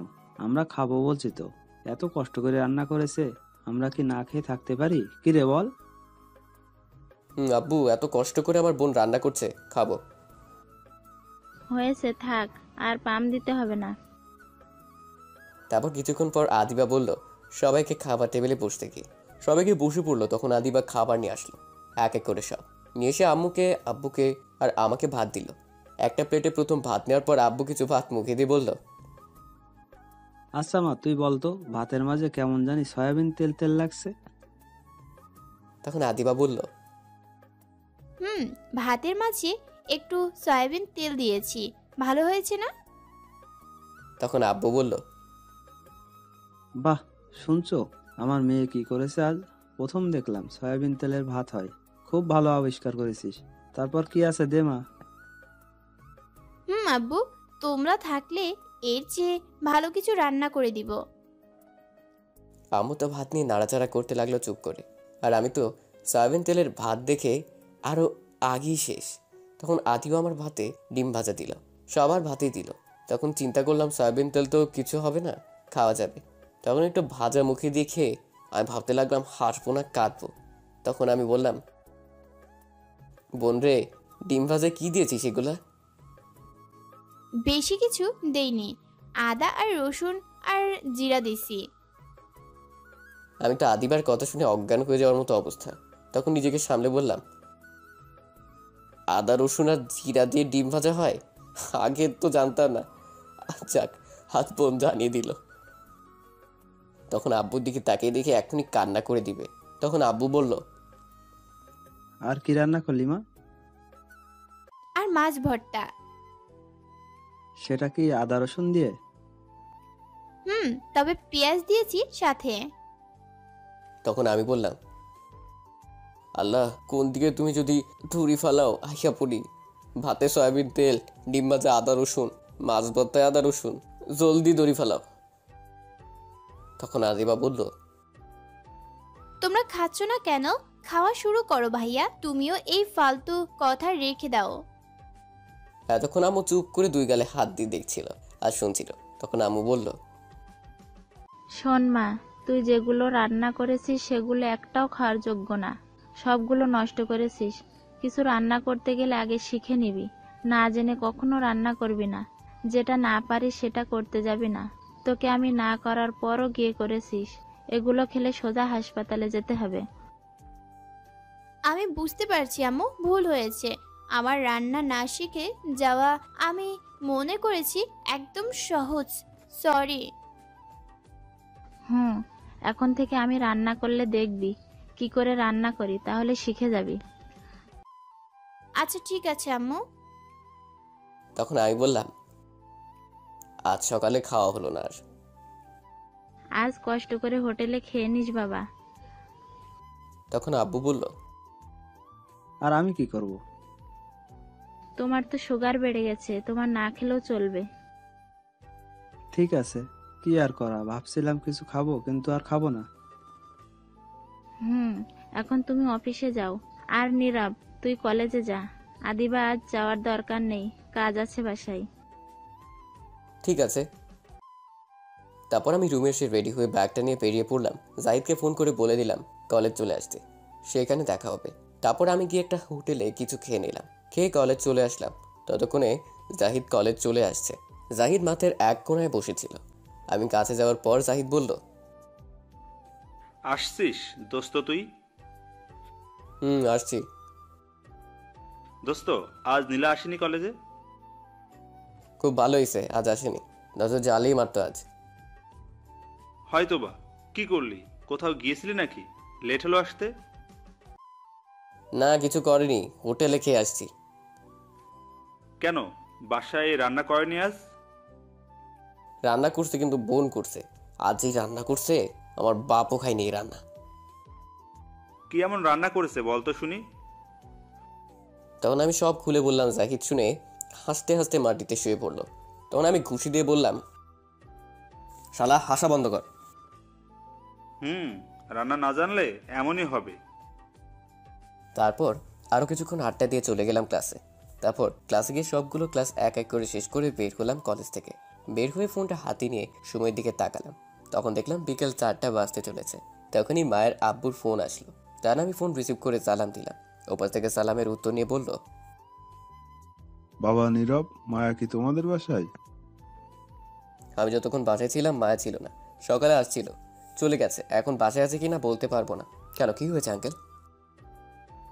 মায়া সেই যে সকালে বাসা থেকে গিয়েছে, এখনো বাসায় ফেরেনি। চিন্তা হচ্ছে অনেক। তোমার আব্বুকে ফোন দিলাম অফিসে, তোমার বাসার ফোন বন্ধ। আমি আসছি একটু কাজে অন্য জায়গায় এখন। মায়ের আম্মু ফোন করে বলল। চিন্তা করবেন না আঙ্কেল, মায়া তো তার বান্ধবীর বাসায়, আমি নিয়ে আসছি। ঠিক আছে বাবা, তুমি একটু মায়াকে নিয়ে তাড়াতাড়ি বাসায় যাও। এ বলে মায়ের আব্বু ফোন কেটে দিল। তখন জাহিদ জিজ্ঞেস করলো, কি হয়েছে দোস্ত? মায়া নাকি এখনো বাসায় ফিরেনি সকাল থেকে। কিন্তু সকালে তো মায়া আমাদের বাসায় আসছিল, তারপর চলে গেছে। তাহলে কোথায় গেছে? আমার কি মনে হচ্ছে জানিস? কি মনে হচ্ছে? দেখ, নীলা আজ কলেজে আসেনি, আর ওইদিকে মায়া তার বাসায় ফেরেনি। কেমন জানি সন্দেহ হচ্ছে। আরে নীলা এমনটা কিছু করতে পারবে না, যা ভাবছিস তুই। সেদিন নীলা বলেছে মায়াকে ছাড়বে না, তুই মায়াকে গার্লফ্রেন্ড বলেছিস বলে। আর নীলা কেমন মেয়ে তুই তো জানিস। এখন যদি নীলা কিছু করে? সেটাও ঠিক কথা বলছিস, যদি কিছু করে নীলা, তাহলে আমি ছাড়বো না নীলাকে। আচ্ছা, মায়া তো অহনার বাসায় যায়, চল তো গিয়ে দেখি মায়া অহনার বাসায় আছে নাকি। ঠিক আছে, চল। বাহ, তোর কি সাহস, তুই আমার সামনে আমার ভাগ্নিকে মারছিস? আমি তো দুর্জয় ভাইয়ের কথা শুনে অবাক। নীলা তার ভাগ্নি? তখন দুর্জয় ভাই আমায় বলল, শোনো নীরব, আমি কাউকে আজ মারতে আসিনি। তুই তো জানিস আমার মানুষ মারতে হাত কাঁপে না। আমার একটা মাত্র ভাগ্নি, সে তোরে নিজের চাইতেও ভালোবাসে। আমি তার ভালোবাসার মানুষকে তার কাছে ফিরিয়ে দিতে সব কিছু করতে পারি। কিন্তু শুনলাম তুই নাকি তাকে ভালোবাসিস না, মায়াকে ভালোবাসিস। আর মায়া নাকি তোকে ভালোবাসে, তাই মায়াকে নীলা নিয়ে আসছে কিডন্যাপ করে। আমি চেয়েছিলাম মায়াকে মেরে ফেলতে, যাতে তোকে নীলা পেয়ে যায়। কিন্তু পরে চিন্তা করলাম তোকে ডেকে নিয়ে আসি, কিছু কথা জিজ্ঞেস করি। তখন আমি দুর্জয় ভাইকে বললাম, বলুন ভাই। নীরব শোন, তোকে যেটা বলছি সেটার ভালো করে উত্তর দিবি, নয়তো এখানে তোদের সব কয়টাকে কেটে রেখে যাব। বলুন ভাই। তুই এই দুইজনের মধ্যে কাকে ভালোবাসিস, সত্যি করে বল। তখন আমি কোনো উত্তর দিলাম না, চুপ করে রইলাম। তখন দুর্জয় ভাই আবার বলল, চুপ করে থাকবি না, জলদি বল। তুই যদি নীলাকে ভালোবাসিস, বিয়ে করিস, তাহলে তোর যা প্রয়োজন, বাড়ি গাড়ি, টাকা দরকার হলে আমার সম্পত্তি কিছু তোরে লিখে দিব। বল, তুই সত্যি কাকে ভালোবাসিস? আমি তখনও চুপ করে রইলাম। কি উত্তর দেব আমি এটাই খুঁজে পাচ্ছি না। তখন দুর্জয় ভাই ধমক দিয়ে বলল, চুপ করে আছিস কেন? বল জলদি, নয়তো তোদের এখানে সব কয়টাকে মেরে ফেলবো। তখন আমি বললাম, ভাই আমায় একটু 2 মিনিট সময় দিন, এটা আমার জীবনের ব্যাপার। ঠিক আছে, 2 মিনিট সময় দিলাম। তখন আমি জাহিদের দিকে তাকালাম। জাহিদ চুপ করে আছে, ইশারায় মায়াকে দেখালো। তখন আমি মনে মনে ভাবতে লাগলাম, এই নীলাকে ভালোবাসতে যাব না, আপাতত মায়ের কথা বলে এখান থেকে বের হই, তারপর দেখা যাবে। তখনই দুর্জয় ভাই বলল, কিরে, ভাবনা শেষ হলো? ভাই, আমি মায়াকে ভালোবাসি। তখন দেখলাম অহনা খুব খুশি হলো, নীলা কান্না করে দিল। তখন দুর্জয় ভাই বলল, সত্যি কথা বলছিস তো? আরে মিথ্যা বলবো কেন? আমি চাইলে মায়াকে মেরে ফেলতে পারতাম, কিন্তু তা করিনি। কারণ কি জানিস? হয়তো মায়াকে মেরে ফেললে জোর করে নীলার সাথে তোর বিয়ে দিতে পারতাম, কিন্তু কেউ সুখী হতে পারতো না। কিন্তু তোর প্রতি আমার একটু বিশ্বাস হচ্ছে না। তুই মায়াকে ভালোবাসিস? আমি সত্যি বলছি ভাই। আচ্ছা কি করলে বিশ্বাস হবে বলেন? 1 মাস ধরে মায়ের সবসময় পাশে দেখতে চাই। আমি তোদের ফলো করতে লোক পাঠাবো। একজন ছেলে গার্লফ্রেন্ডকে নিয়ে যেমন ঘোরাঘুরি করে, এনজয় করে, কেয়ার করে, ঠিক তেমনই দেখতে চাই তোদের। 1 মাসে যদি বিশ্বাস করাতে পারিস, তাহলে নীলা আর আমি কোনো দিন সামনে যাব না তোদের। পরে তোরা যা খুশি করিস, দেখবো না আমি, কিছুও বলবো না। শুধু এই 1 মাস আমায় বিশ্বাস করাতে হবে। আমি হাসবো না কাঁদবো কথা শুনে বুঝতে পারছি না। এখন যদি বলি এদের কাউকে ভালোবাসি না, তাহলে দুর্জয় ভাই আমায় মেরে বালি চাপা দিবে। নিজের জালে নিজেই আটকে গেলাম। তখন দুর্জয় ভাই বলল, কিরে বল, পারবি বিশ্বাস করাতে? কি বলবো আমি খুঁজে পাচ্ছি না, তাই চুপ করে রইলাম। তখন দুর্জয় ভাই আবার বলল, দেখলি, আমি যেটা ভাবছি সেটাই হলো। তুই ভালোবাসিস না, তুই পারবি না এই 1 মাস। তখন আমি মনে মনে ভাবতে লাগলাম, 1 মাস সমস্যা নেই, দেখতে দেখতে চলে যাবে। হ্যাঁ বলে দিই। তখন আমি দুর্জয় ভাইকে বললাম, না ভাইয়া আমি পারবো, ঠিক আছে, 1 মাস বললেন তো, পারবো। ঠিক আছে, তাহলে আগামীকাল থেকে শুরু। আগামীকাল 21 তারিখ, আগামীকাল থেকে তোর কাজ শুরু। আমি ফলো করার জন্য লোক পাঠাবো, দূর থেকে তোদের দেখবে। ঠিক আছে ভাই, এখন তাহলে আমরা যাই। ঠিক আছে, যা। দাঁড়া, আমার গাড়ি দিয়ে যা। হাসপাতালে প্রথম যা, মায়াকে ট্রিটমেন্ট করে তারপর বাসায় যা। তারপর দুর্জয় ভাই তার গাড়িতে উঠিয়ে দিল, মায়াকে আমার সাথে দিল, আমার কোলে শুইয়ে দিল, আর জাহিদ সামনে বসলো, অহনা পিছনে বসলো। তারপর সেখান থেকে গাড়ি হাসপাতালের উদ্দেশ্যে যেতে লাগলো। কিছুটা দূরে যাওয়ার পর জাহিদ বলল, দোস্ত কিছু বলিস না কেন? কাঁদিস কেন দোস্ত? সব উল্টাপাল্টা হয়ে গেছে। এখন এর সাথে 1 মাস ঘুরতে হবে, রোমান্স করতে হবে, সব কিছু করতে হবে। কান্না বন্ধ কর, হাসপাতাল আসছি। তারপর জাহিদ আর অহন মাকে ট্রিটমেন্ট শুরু করলো। কেটে যাওয়া জায়গা ব্যান্ডেজ করে দিল। তারপর ডাক্তার কিছু ওষুধ লিখে দিয়ে তার বিল নিয়ে চলে যায়। তখন জাহিদ আর অহনা মায়া কথা বলতে থাকে। এদিকে আমি ওয়াশরুম থেকে বের হয়ে আসছি, তখনই ফোনটা বেজে উঠল। তাকে দেখি মায়ার আব্বু। হেই রে, কাম সারছে। এখন কি বলবো আঙ্কেলকে? এইগুলো কিছু বলা যাবে না, বললে সমস্যা হবে, মিথ্যা কথা বলতে হবে। তখন আমি ফোন রিসিভ করে বললাম, আঙ্কেল মায়াকে পেয়েছি, চিন্তা করতে হবে না। কোথায় ছিল বাবা? কিছু হয়নি তো মায়ার? আরে না, কিছু হয়নি। অহনার বাসায় ছিল, অহনার সাথে একটু ঘরের কাজ করেছে, তাই বাসায় যেতে পারেনি। যাক, ভালো হয়েছে। কিন্তু আমায় একটাবার বলবে না? কত চিন্তা হচ্ছিল। মায়ের আম্মু তো কান্না করে দিছে। আচ্ছা থাক সেই কথা। মায়া কোথায়? মায়ের রুমে আছে, ফ্রেশ হচ্ছে। আমি বাহিরে এখনই নিয়ে আসছি। ঠিক আছে, তুমি তাড়াতাড়ি নিয়ে আসো বাসায়। আচ্ছা আঙ্কেল, তাহলে ফোন রাখছি। এই বলে ফোন কেটে চলে আসলাম মায়ার কাছে। এসে দেখি রেডি হয়ে আছে যাওয়ার জন্য। তখন মায়া বলল, চলো কোলে নিয়ে বাসায় চলো এখন।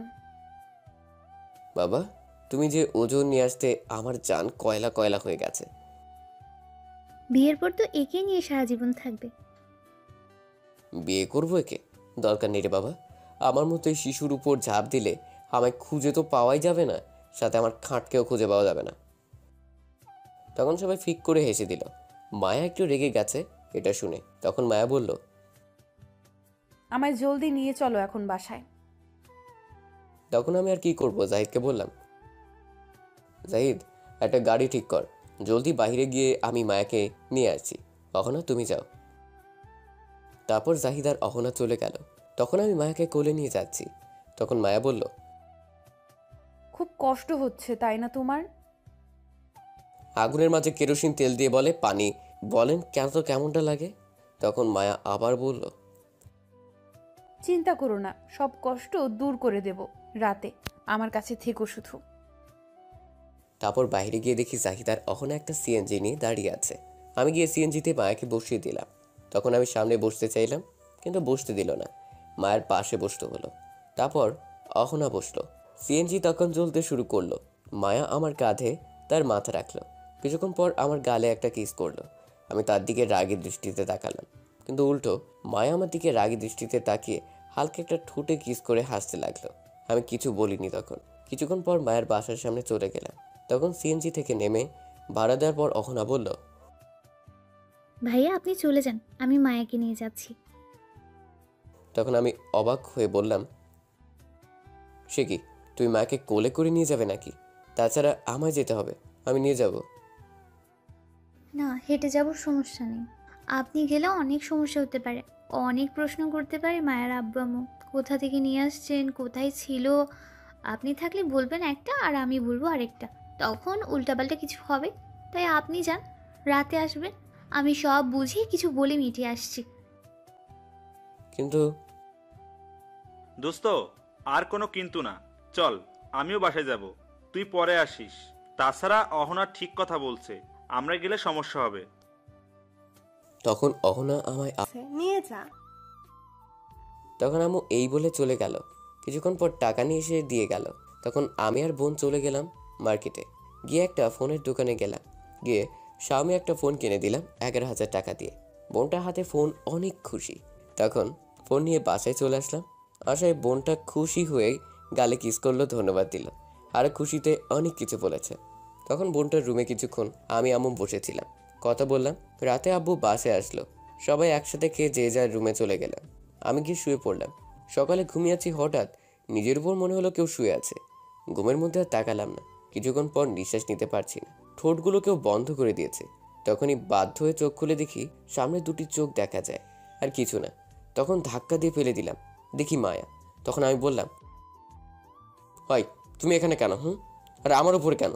কিস করতে কে বললো? এখনই তো দম বন্ধ হয়ে গিয়েছিল। কিস করা এটা আমার অধিকার, খুব মজা লাগছিল, ফেলে দিলে কেন আমায়? এখন চলে আসো, আবার কিস করব। ধ্যাৎ, যাও তো আমার রুম থেকে, নয়তো চিৎকার দিয়ে সবাইকে নিয়ে আসবো। নিয়ে আসো, আমিও বলবো তুমি উল্টাপাল্টা কিছু করতে চাইছো। এই যা, কি সাংঘাতিক মেয়ে, আমার ঘরে এসে আমায় থ্রেট দেয়, মান সম্মানের ব্যাপার। তখন আমি জিজ্ঞেস করলাম মায়াকে, আচ্ছা কিসের জন্য আসছো বলো? উঠে ফ্রেশ হয়ে নাও, আমরা একটা জায়গায় যাব। আমি যাব না, তুমি যাও। তাহলে আমি দুর্জয় ভাইকে ডাকি, না গেলে? তখন আমি একটু ভয় পেয়ে গেলাম আর বললাম, এই না না, আমি যাচ্ছি, ফ্রেশ হয়ে আসছি, যাব আমি। গুড বয়, জলদি যাও। তারপর উঠে ফ্রেশ হতে চলে গেলাম। ফ্রেশ হয়ে এসে দেখি মায়া আমার ঘর গুছিয়ে দিয়েছে, সাথে বিছানায় একটা শার্ট আর প্যান্ট রেখে দিয়েছে। পাশে মায়া বসে আছে। তখনই মায়া আমায় দেখতে পেল আর অদ্ভুত নেশার দৃষ্টিতে তাকিয়ে বলল, ইস কি হট লাগছে তোকে, মন চাইছে আয় না একটু আদর করি তোকে এখন। কি লিচু মাইয়া, একটু শরম নাই? তখন মায়া আবার বলল, দাঁড়া আমি এসে আদর করছি। এই না না, একদম কাছে আসবে না বলে দিলাম, নয়তো আমি যাব না। ঠিক আছে ঠিক আছে, এখন এগুলো পরে নাও, বিয়ের পর তো আর বাধা দিতে পারবে না, তখন সব পুষিয়ে নেব। আমি তোমার পছন্দ মতো পরবো কেন? আমার যেটা পছন্দ সেটা পরবো, কিন্তু এটা পরবো না। বারবার রাগ তুলিস কেন বলতো? এত কথা বলে চুপচাপ এগুলো পরে নে এখন, নয়তো মাইট দিব। ঠিক আছে, তুমি নিচে যাও, আমি এটা পরে আসছি। সত্যি তো এটা পরে আসবি? সত্যি বলছি, যাও। ঠিক আছে, আয় তাহলে আমি যাচ্ছি। এই বলে মায়া চলে গেল। তখন আমি রেডি হতে লাগলাম। মায়া থাকলে আরো দুষ্টুমি করবে, তাই নিচে যেতে বললাম। কিছুক্ষণ পর রেডি হয়ে নিচে গেলাম। গিয়ে দেখি মায়া আর আদিবা বসে আছে খাবার টেবিলে। তখন আমিও গিয়ে বসলাম। তখন আম্মু এসে সবাইকে খাবার দিল। খাবার খেয়ে উঠা মাত্রই আম্মু বলল, নীরব, মায়ের সাথে একটু যা তো। কোথায় যাই? যাচ্ছি, আর বলা লাগবে না। সাবধানে যাস। তারপর মায়ের সাথে আমি বাসার বাহিরে চলে আসলাম। তখন এসে মায়াকে বললাম, কোথায় যাবে তুমি এখন? রূপগঞ্জে যাব, আমার খালামুনির বাসায়। কি, এত দূরে? বাবা, আমি যাব না, তুমি যাও একা। একটু সামনে তাকিয়ে দেখ তো কে। কে? কোথায়? সামনের রাস্তায়, ভালো করে। তখন আমি তাকিয়ে দেখি দুর্জয় ভাই বসে আছে গাড়িতে। তখন একটু ভয় পেয়ে গেছি আর বললাম, ঠিক আছে চলো, যাচ্ছি, কিন্তু যাব কি করে? কেন, আমার স্কুটি বাইক দিয়ে যাব, এই তো সামনে। এই বাইক দিয়ে গেলে 3 দিন লাগবে, তাছাড়া আমি বাইক চালাবো না। তোমাকে কে বলেছে চালাতে? আমি চালাবো, তুমি পিছনে বসবে। কি, তুমি চালাবে? প্লিজ ছেড়ে দাও, আমাকে এখনো বিয়ে করিনি, এত আগে মরার ইচ্ছে নাই আমার। আমার ছায়ারা দাও। চুপ করে উঠে পড়ো, আমি তোমার চেয়ে ভালো চালাতে পারি। জানি, কতটুকু ভালো চালাতে পারো বলতে হবে না। আজারা কথা না বলে উঠে পড়ো। কি আর করা, দুর্জয় ভাইয়ের সামনে না চাইতেও বসে যেতে হবে, পিছনে কিছু বলতে পারবো না। তখন মায়া উঠে বসে পড়লো আর আমি উঠে বসে পড়লাম। পিছনে তখন মায়া আর টমটম স্কুটি বাইক চালু দিয়ে যেতে লাগলো। কিছুটা দূরে যাওয়ার পর বলল, কি হলো, ভালো করে জড়িয়ে ধরে বসো, এমন করে বসে থাকলে পড়ে যাবে। তুমি যে জোরে গাড়ি চালাচ্ছ, এর চেয়ে দ্রুত হেঁটে যাওয়া যাবে, আর ধরে বসে থাকা লাগবে না। তুমি ধরে বসছো না দেখে আমি আস্তে চালিয়ে যাচ্ছি, তুমি আমায় জড়িয়ে ধরে বসো, আমি জোরে চালাচ্ছি। মাথা খারাপ? আমার এই রাস্তায় তোমাকে জড়িয়ে ধরে বসে থাকবো? কখনো না, কত মানুষ রাস্তায় আছে, সবাই দেখবে। আরে আমার গাড়িতে সমস্যা কোথায়? মানুষ দেখলে দেখুক, বেশি কথা না বলে জড়িয়ে ধরে বসো, নয়তো গাড়ি থামিয়ে দুর্জয় ভাইকে বলবো। বারবার খালি ভয় দেখায় দুর্জয় ভাইয়ের। আচ্ছা, জড়িয়ে ধরে বসছি। কথা না শুনলে কি করব তাহলে? তখন আমি মায়ের কোমরে 2 হাত দিয়ে পেঁচিয়ে শক্ত করে ধরে বসে পড়লাম। তখন মায়া হালকা কেঁপে উঠল। তখন আমি বললাম, সমস্যা হচ্ছে, ছেড়ে দিব? না রে, ছাড়িস না, আরো শক্ত করে জড়িয়ে ধরে বসে থাক। ঠিক আছে, এখন দ্রুত গতিতে যাও, এত আস্তে গেলে হবে না। তখন মায়া দ্রুত গতিতে বাইক চালিয়ে যেতে লাগলো। তখন আমি একটু পিছনে তাকিয়ে দেখি দুর্জয় ভাইয়ের গাড়ি একটু দূরে আছে। 2 ঘন্টা পর একটা রাস্তায় ঢুকলো গাড়ি নিয়ে। রাস্তার 2 পাশেই ধান ক্ষেত, হালকা পানি আছে, অনেকটা জায়গা এমন দেখতে খুব ভালো লাগছিল। তখন একটু ভাবলাম মায়ের সাথে দুষ্টমি করি, এই রাস্তায় কেউ নেই। যেই বলা সেই কাজ, মায়াকে শক্ত করে জড়িয়ে ধরে আরো কাছে চলে গেলাম, একদম মিশে গেলাম মায়ের সাথে। তখন মায়ের কাঁধে হালকাভাবে একটা কিস করলাম। মায়ের সাথে সাথে কেঁপে উঠলো। তখন আমি কিস করতে লাগলাম আর আস্তে আস্তে কিস করতে করতে উপরে উঠতে লাগলাম। মায়া আদর পেয়ে গাড়ি চালানো ছেড়ে দিল, আর তার ফলে গাড়ি গিয়ে আমাদের সাথে নিয়ে পড়লো পানিতে। পানি ছিল, অল্প ধান লাগানো, তাই বড় দুর্ঘটনা থেকে বেঁচে গেছি। তখন দুর্জয় ভাইয়ের লোক দৌড়ে এসে উঠালো আমাদের। তারা সবাই আমাদের দেখে হাসছিল। তখন একটা লোক বলে উঠলো, এত জায়গা রেখে শেষ পর্যন্ত ধানের জমিতে নিয়ে গাড়ি ফেললে কেন? তখন আমার রাগ উঠে গেল মায়ের প্রতি। আর তখন মাকে বললাম, এটা কি করলে তুমি? গাড়ি চালাতে পারো, চালাতে বসছো কেন? সব কাপড় নষ্ট করে দিলে, ফালতু মেয়ে। ইস, আমার দোষ দিচ্ছে। সব দোষ তোমার। তোমাকে কে বলেছে এমন করে কিস করতে? আমি বলছি তোমায় কিস করতে, এমন আদর করতে? তখন কি নিজেকে সামলাতে পারা যায়? আমি আর গাড়ি দুজনেই কন্ট্রোল হারিয়ে ফেলেছি। সব দোষ তোমার। আমি আর কি বলবো, দোষ তো আমারই। তে চুপ করে রইলাম। ধ্যাত, সব শেষ। কাদা লেগে গেছে সারা শরীরে, হাজারা ভাইবার। তখন দুর্জয় ভাই এসে বলল, সামনে একটা ঘর দেখা যাচ্ছে, সেখানে নিশ্চয়ই পানি আছে।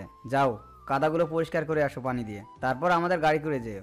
স্কুটি বাইক পানিতে পড়ার কারণে আর স্টার্ট নাও নিতে পারে, একটু দেখে চালাতে পারো না বাইক? তারপর আমি আর মায়ের সামনে বাড়িতে যাওয়ার আগে একটা ছোট পুকুর দেখতে পেলাম, পানি ভালো। তখন সেখান থেকে পরিষ্কার করে চলে আসছি। মায়া তখন বলল, আজ সূর্য কোন দিকে উঠেছে? আজ কি মনে করে আদর করলে বলো তো? হঠাৎ করে কি হলো? আমি কোনো উত্তর না দিয়ে দুর্জয় ভাইয়ের গাড়িতে বসে পড়লাম, সাথে মায়া। তারপর চলে গেলাম মায়ের মণিখালার বাসায়। দুর্জয় ভাই আমাদের দিয়ে চলে গেল। মায়া অনেক রিকোয়েস্ট করছে আসার জন্য, কিন্তু সে কাজ দেখিয়ে চলে গেল আর বলে গেল মায়ের স্কুটি বাইক ঠিক করে দিয়ে যাবে তার লোক। ভিতরে যাওয়ার পর মায়া তার খালাকে বলল, কেমন আছো তুমি খালা? এই তো ভালো। তা এতদিন পর আমার কথা মনে পড়লো তোর? ভুলেই গিয়েছিস আমায়। কি যে বলো খালা, তোমাকে ভুলে যাব আমি? কখনো না। তোর আব্বু আম্মু কেমন আছে? এই তো ভালো আছে। এই ছেলেটাকে তুই যে বলেছিস ফোনে এইসব। হুম। তখন আমার কাছে আসলো। আমি সালাম দিয়ে বললাম, হ্যাঁ কেমন আছেন? ভালো আছি, তুমি কেমন আছো? ভালো আছি। মাশাল্লাহ, মায়া তোর পছন্দ আছে বলতে হবে। যাও, লজ্জা দিও না তো। বাবা কি লজ্জা! থাক, হয়েছে, আর লজ্জা পেতে হবে না। সব রেডি করে রাখছো তো? বাকি লোক কোথায়? আগামীকাল সকালে আসবে, তুমি চিন্তা করো না, রেডি করে রাখো। ঠিক আছে। আর তোদের কাপড় ভেজা কেন? আসার সময় পানিতে পড়ে গেছি গাড়ি নিয়ে। বলিস কি, ব্যথা পাসনি তো? না, ব্যথা পাইনি। গাড়ির ড্রাইভার কে ছিল? আমি ছিলাম। এই জন্য এমন হয়েছে, ফালতু ড্রাইভার। বাদ দাও তো এগুলো। তুই আমার ঘরে গিয়ে দেখ, একটা শাড়ি আছে, সেটা তুই পরে নিস। আর দেখিস লুঙ্গি আছে, সেটা নীরবকে দিস। যা গিয়ে তাড়াতাড়ি কাপড় পাল্টিয়ে আয় দুজন, আর ফ্রেশ হয়ে আয়, খাবার দিচ্ছি। বাবা নীরব, তুমি মায়ের সাথে যাও। আমি কিছুই বুঝতে পারছি না তাদের কথা। তখন মায়ের সাথে একটা ঘরে চলে আসলাম আর এসে বললাম, কে আসবে বললে?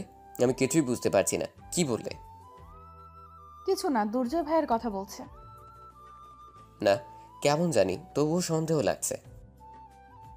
হ্যাঁ, তোমার তো অজয়ের সন্দেহ লাগবেই, তুমি মানুষই এমন।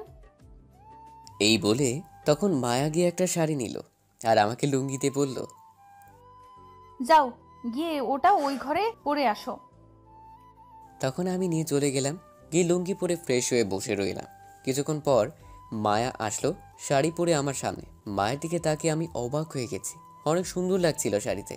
আমি এক দৃষ্টিতে তাকিয়ে রইলাম। তখন মায়া তা বুঝতে পেরে বলল, এমন করে না তাকিয়ে চলো, খিদে পেয়েছে, পরে দেখতে পারবে, চাইলে আদর করতে পারবে। মায়ের কথায় আমার ধ্যান ভাঙলো। তখন আমি আর কিছু না বলে চলে গেলাম, গিয়ে খাবার টেবিলে বসে পড়লাম। তখন মায়ার খালা আমাদের খাবার দিল। তারপর খাওয়া শেষে আমি চলে আসলাম রুমে। মায়া বসে আছে। তখন তার খালা বলল, তুই বসে থাক, আমি বাজার থেকে আসছি একটু। ঠিক আছে যাও, কিন্তু তোমার ছেলে আর ঝুমুর কোথায়? ঝুমুর গিয়েছে কলেজে, আর সুমন গিয়েছে সেখানেই। আচ্ছা ঠিক আছে। তারপর মায়ের খালা চলে গেল। এখন ছোট করে পরিচয় দিই, মায়ের খালু থাকে বিদেশে, আর সুমন হচ্ছে বড়, ভার্সিটি পড়ে। ঝুমুর কলেজে মাত্র উঠেছে। তারপর মায়া চলে আসলো আমার কাছে, এসে বলল, তোমাকে কিছু বলার আছে। বলো, কি বলবে? তখন মায়ের শাড়ির আঁচল ফেলে দিল। তখন আমি এটা দেখে চোখে হাত দিয়ে বললাম, কি করছো তুমি? এগুলো আঁচল তুলো। একটু ভালো করে তাকাও আমার দিকে, তাহলে বুঝতে পারবে কেন ফেলছি। তখন আমি একটু তাকিয়ে দেখি কোমরে অনেকগুলো দাগ, কিসে জানি, হয়তো পিঠেও আছে আরো। তখন আমি অবাক হয়ে বললাম, এগুলো কিসের দাগ? তোমাকে কিছু সত্যি কথা বলতে এখানে নিয়ে আসছি, কারণ আমি আর পারছি না। 2টা বছর ভালোবেসে কষ্ট সহ্য করছি, আর পারছি না আমি। কি বলো? তুমি কি জানো নীলা কেন তোমার পিছু ছাড়তে বাধ্য হয়েছে? আমি সেটাই ভাবছিলাম, কি করে আর নীলা বিরক্ত করা ছেড়ে দিবে বললো? তুমি একবার চিন্তা করছো নীলার আব্বু আম্মু কেন তার পরের দিন আসেনি? কেন আসেনি একটু বলো তো, কারণ কি এগুলোর? আমি মামাকে দিয়ে থ্রেট দিয়েছি যাতে তোমার বাসায় না যায় বিয়ের কথা বলতে। আমি তো অবাক হয়ে গেছি শুনে। তখন মায়া আবার বলতে শুরু করলো, নীলা সেদিন সত্যিই আমায় তুলে নিয়ে গিয়েছিল মারতে। আমরা সেদিন গিয়েছি দুর্জয় ভাইয়ের সাথে কথা বলতে, কিন্তু উল্টো আমাদের তুলে নিয়ে গেল। ভাগ্য ভালো অহনা লুকিয়ে দুর্জয় ভাইকে ফোন করেছে, কারণ লোকগুলো ছিল দুর্জয় ভাইয়ের। আমি বলেছি ফোন করে আমার কথা বলতে দুর্জয় ভাইকে। আর একটা কথা, তোমাকে ভাগ্নি যে বলল সেটা নীলা না, আমি তার ভাগ্নি, কিন্তু আপন না। সেদিন সে আমায় বাঁচিয়েছে। নীলাকে সেদিন সে অনেক হুমকি দিয়েছে, মেরে ফেলতে চেয়েছে, কিন্তু তা না করতে তোমার মুখ থেকে শুনতে চেয়েছি তুমি কাকে ভালোবাসো। তারপর তো তুমি বললে আমায় ভালোবাসো। আমাদের হসপিটালে পাঠিয়ে নীলাকে বাসায় দিয়ে এসে হুমকি দিয়েছে যাতে তোমার পিছনে না ঘুরে। তুমি যখন বাসায় দিয়ে আসলে তখন আমি আব্বু আম্মুকে সব খুলে বলে দিয়েছি তোমাকে ভালোবাসি। আর আব্বু তখন অনেক রাগ করে। সেখানে তোমার আম্মু ছিল, অহনা চলে গিয়েছিল। বিশ্বাস করো, আব্বু লাঠি দিয়ে অনেক মারছে এর জন্য, কারণ আমরা চাচাতো ভাই বোন বলে। অনেক মারছে, এই দাগগুলো সেগুলো আরও আছে পিঠে। সেদিন আব্বু দুবার মারছে আমায় রাগে, কিন্তু আমার একটুও কষ্ট হয়নি জানো, কারণ এই কষ্ট কিছুই না তোমাকে পাওয়ার জন্য। আমি আরও কষ্ট পেতে রাজি আছি, কিন্তু তোমাকে হারাতে রাজি নই। আরেকটা কথা কি জানো, আম্মু আগেই জানতো আমি তোমাকে পছন্দ করি, কিন্তু কিছু বলতো না। সেদিন আম্মুও আমায় সাথে মারছে। তোমার আম্মু না থাকলে মৃত্যু হতো সেদিন, তোমার আম্মু বাঁচিয়েছে। আর কিছু খেতে দেয়নি জানো, সারা রাত কান্না করছি। তোমার আম্মু বুঝিয়ে গেছে তাই আর মারেনি রাতে। এখন বলো আর কি করতে হবে তোমাকে পেতে? নীলার হাতে মার খেয়েছি যে আব্বু আমায় কোনো দিন গায়ে হাত তোলেনি, গতকাল আমায় লাঠি দিয়ে মারছে 2 বার। সাথে আম্মু, আর কত মার খেতে হবে, আর কত কষ্ট সহ্য করতে হবে বলো তোমাকে পেতে? আর পারছি না আমি, প্লিজ আর কষ্ট দিও না। এখন মেরে ফেলতে পারো কষ্ট না দিয়ে।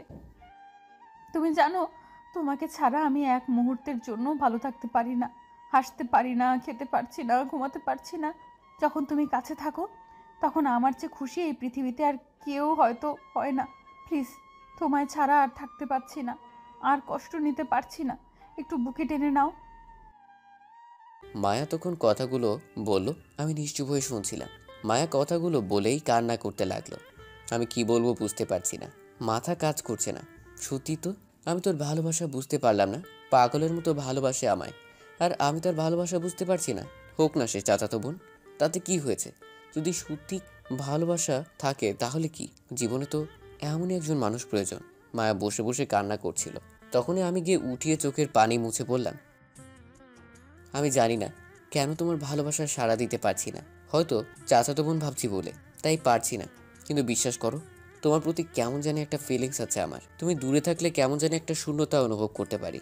জানি না এটাকে কি বলে, হয়তো ভালোবাসা এটাই বলে। তোমার সত্যিকারের ভালোবাসার কাছে আমি হেরে গেছি। এখন আর চাচাতো বোন নয়, বউ হিসেবে দেখতে চাই আমার, হবে আমার বউ। তখন মায়া এটা শুনে খুশিতে জড়িয়ে ধরে কান্না করে বলল, হুম, আমি রাজি আছি তোমার বউ হতে। তখন দরজার বাহির থেকে কাশি দিল আর হাততালি দিতে লাগলো। তাকিয়ে দেখি মায়ের খালা আর তার ছেলে মেয়ে দাঁড়িয়ে আছে। দরজা খোলাই ছিল, তারা কখন যে সে দেখছিল খেয়ালই করা হয়নি। তখন মায়ের খালা বলল, এর চেয়ে ভালো রোমান্টিক দৃশ্য আর হতে পারে না। বাবা, তোমাদের কাহিনী শুনে আমি নিজেই কেঁদে দিয়েছিলাম একটুর জন্য। তখন তার মেয়ে ঝুমুর বলল, আম্মু আমিও। তাহলে আর দেখা দেখি কি, কাজে এখনই রাখছি। গিয়ে কাজী সাহেবকে বলে আয়। কিন্তু এখন কি সবাইকে না জানিয়ে বিয়ে করা ঠিক হবে? শোনো, যদি তোমরা বিয়ে করে ফেলো তারপর বাসায় যাও তাহলে কিছু হবে না, কারণ মায়া তো আগেই বলে দিয়েছে যদি তোমাদের সবাই তাড়িয়ে দেয় তাহলে আমার কাছে থাকবে এসে। ঠিক আছে? বিশ্বাস রাখো, সবাই মেনে নেবে। ঠিক আছে। কিরে মায়া, কথা বল। দেখলি, লজ্জায় একেবারে শেষ। মায়া লজ্জা পেয়ে আমার বুকে মুখ লুকিয়ে রাখলো। তখন মায়ের খালা বলল, তুমি কি জানো মায়া কেন এখানে নিয়ে এসেছে তোমাকে? বিয়ে করার জন্যই আসছে। তাই তো তখন আমি জিজ্ঞেস করছিলাম বাকি লোক কোথায়। এই সেই ছেলে। তখন আমি অবাক হয়ে বললাম, কি বলছেন? কিন্তু কোন লোকের কথা বলবেন? আরে দুর্জয় ভাই না, কি এর নাম? তার কথা বললাম। মায়া বলছে আসবে, তাই জিজ্ঞেস করলাম। ও আচ্ছা, ঠিক আছে। কিরে মায়া, এখন তো আয়, কাজ আছে অনেক, পরে সময় পাবি অনেক। তুমি যাও, আমি আসছি। তারপর মায়ের খালা চলে গেল আর মায়া তখন বলল, আমি তাহলে যাই এখন, পরে আসবো, তুমি বসে থাকো। ভাবছি কি আব্বু আম্মুকে বলবো। সমস্যা নেই, আগামীকাল আমরা চলে যাব, তখন গিয়ে একেবারে বলবো। ঠিক আছে, তাহলে তাই হবে। তারপর মায়া চলে গেল আর আমি বসে রইলাম। সন্ধ্যায় কাজে নিয়ে আসলো। আমি জাহিদকে ফোন করে সব বলে দিয়েছি, তাই জাহিদ এখানে আসছে। সাথে আমার আরও 2 বন্ধু আসলো। ফাহাদ আর সাব্বির আসার সময় শাড়ি আর আমার জন্য পাঞ্জাবি নিয়ে আসলো। তারপর কাজী বিয়ে পড়িয়ে চলে গেল। তখন আমি আর সব বন্ধুদের নিয়ে আড্ডা দিতে লাগলাম বাইরে। তখনই আম্মু কল দিল। ফোন রিসিভ করার পর বলল, কিরে আজ বাসায় কি আসবে না? না আম্মু, আমরা মায়ের খালার বাসায় আসছি, আগামীকাল আসবো, আজ আসতে দিল না। ঠিক আছে আয়। আর একটা কথা, তোর চাচার সাথে বসে আমরা একটা সিদ্ধান্ত নিয়েছিলাম। কি আম্মু? তোর আর মায়ের বিয়ের কথা বললাম। সামনের মাসে বিয়ে কিন্তু। সত্যি বলছো আম্মু? কিন্তু কি? কিন্তু তুই তো সেখানে গিয়ে বিয়ে করে ফেললি শুনলাম, আমাদের না বলে। ঠিক আছে আয় বাসায়, তারপর দেখাচ্ছি।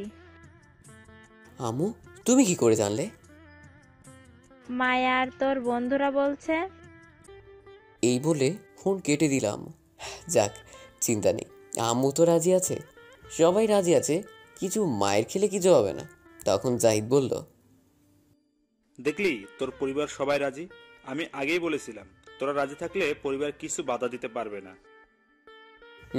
ঠিক বলেছিস। তারপর আরও কিছু আড্ডা দিয়ে চলে আসলাম বাসর ঘরে। রুমে এসে দেখি মাত্র 10টা বাজে। গ্রাম তো, তাই সময় যেতে চায় না। মায়া ঘোমটা দিয়ে বসে আছে। তখন আমি দরজা বন্ধ করে কাছে আসার পর মায়া খাট থেকে নেমে সালাম করে বলল, চলো এখন শুরু করা যাক রোম্যান্স। এত জলদি না, একটু পর। আগে বলো, তুমি আম্মুকে সব বলছো কেন? আরে আমায় ফোন করে বলেছে তোমার আম্মু আমাদের বিয়ে ঠিক করেছে। কারণ আমি সকালে রাগ করে বাসা থেকে এসেছি, তাই আম্মু আব্বু সবাই কথা বলে ঠিক করেছে। তখন আমি বলে দিয়েছি। যাক, খুব ভালো কাজ করছো, চিন্তা কমিয়ে দিলে। তখন মায়া আমায় খাটে ধাক্কা দিয়ে ফেলে দিল আর বলল, হয়েছে, অনেক দিন ধরে আদর করতে পারি না, আজ সব আদর করব। আর একটা কথা, আমার 2টা বেবি লাগবে কিন্তু তোমার মতো। ঠিক কি আর করা, একটু কষ্ট বেশি করতে হবে, আমার সিনিয়র বউ। চলো শুরু করি তাহলে। এই বলে মায়া আমার উপর ঝাঁপিয়ে পড়লো, আমার ঠোঁটগুলো তার দখলে নিয়ে নিল, তারপর কিস করতে লাগলো। তারপর না, আর বলবো না, লজ্জা করে। আর বেশি গভীরে গিয়ে লাভ নেই, বাকিটা ইতিহাস। এই ইতিহাস জানতে হলে বিয়ে করে বাসর ঘরে যান, তাহলেই জানতে পারবেন।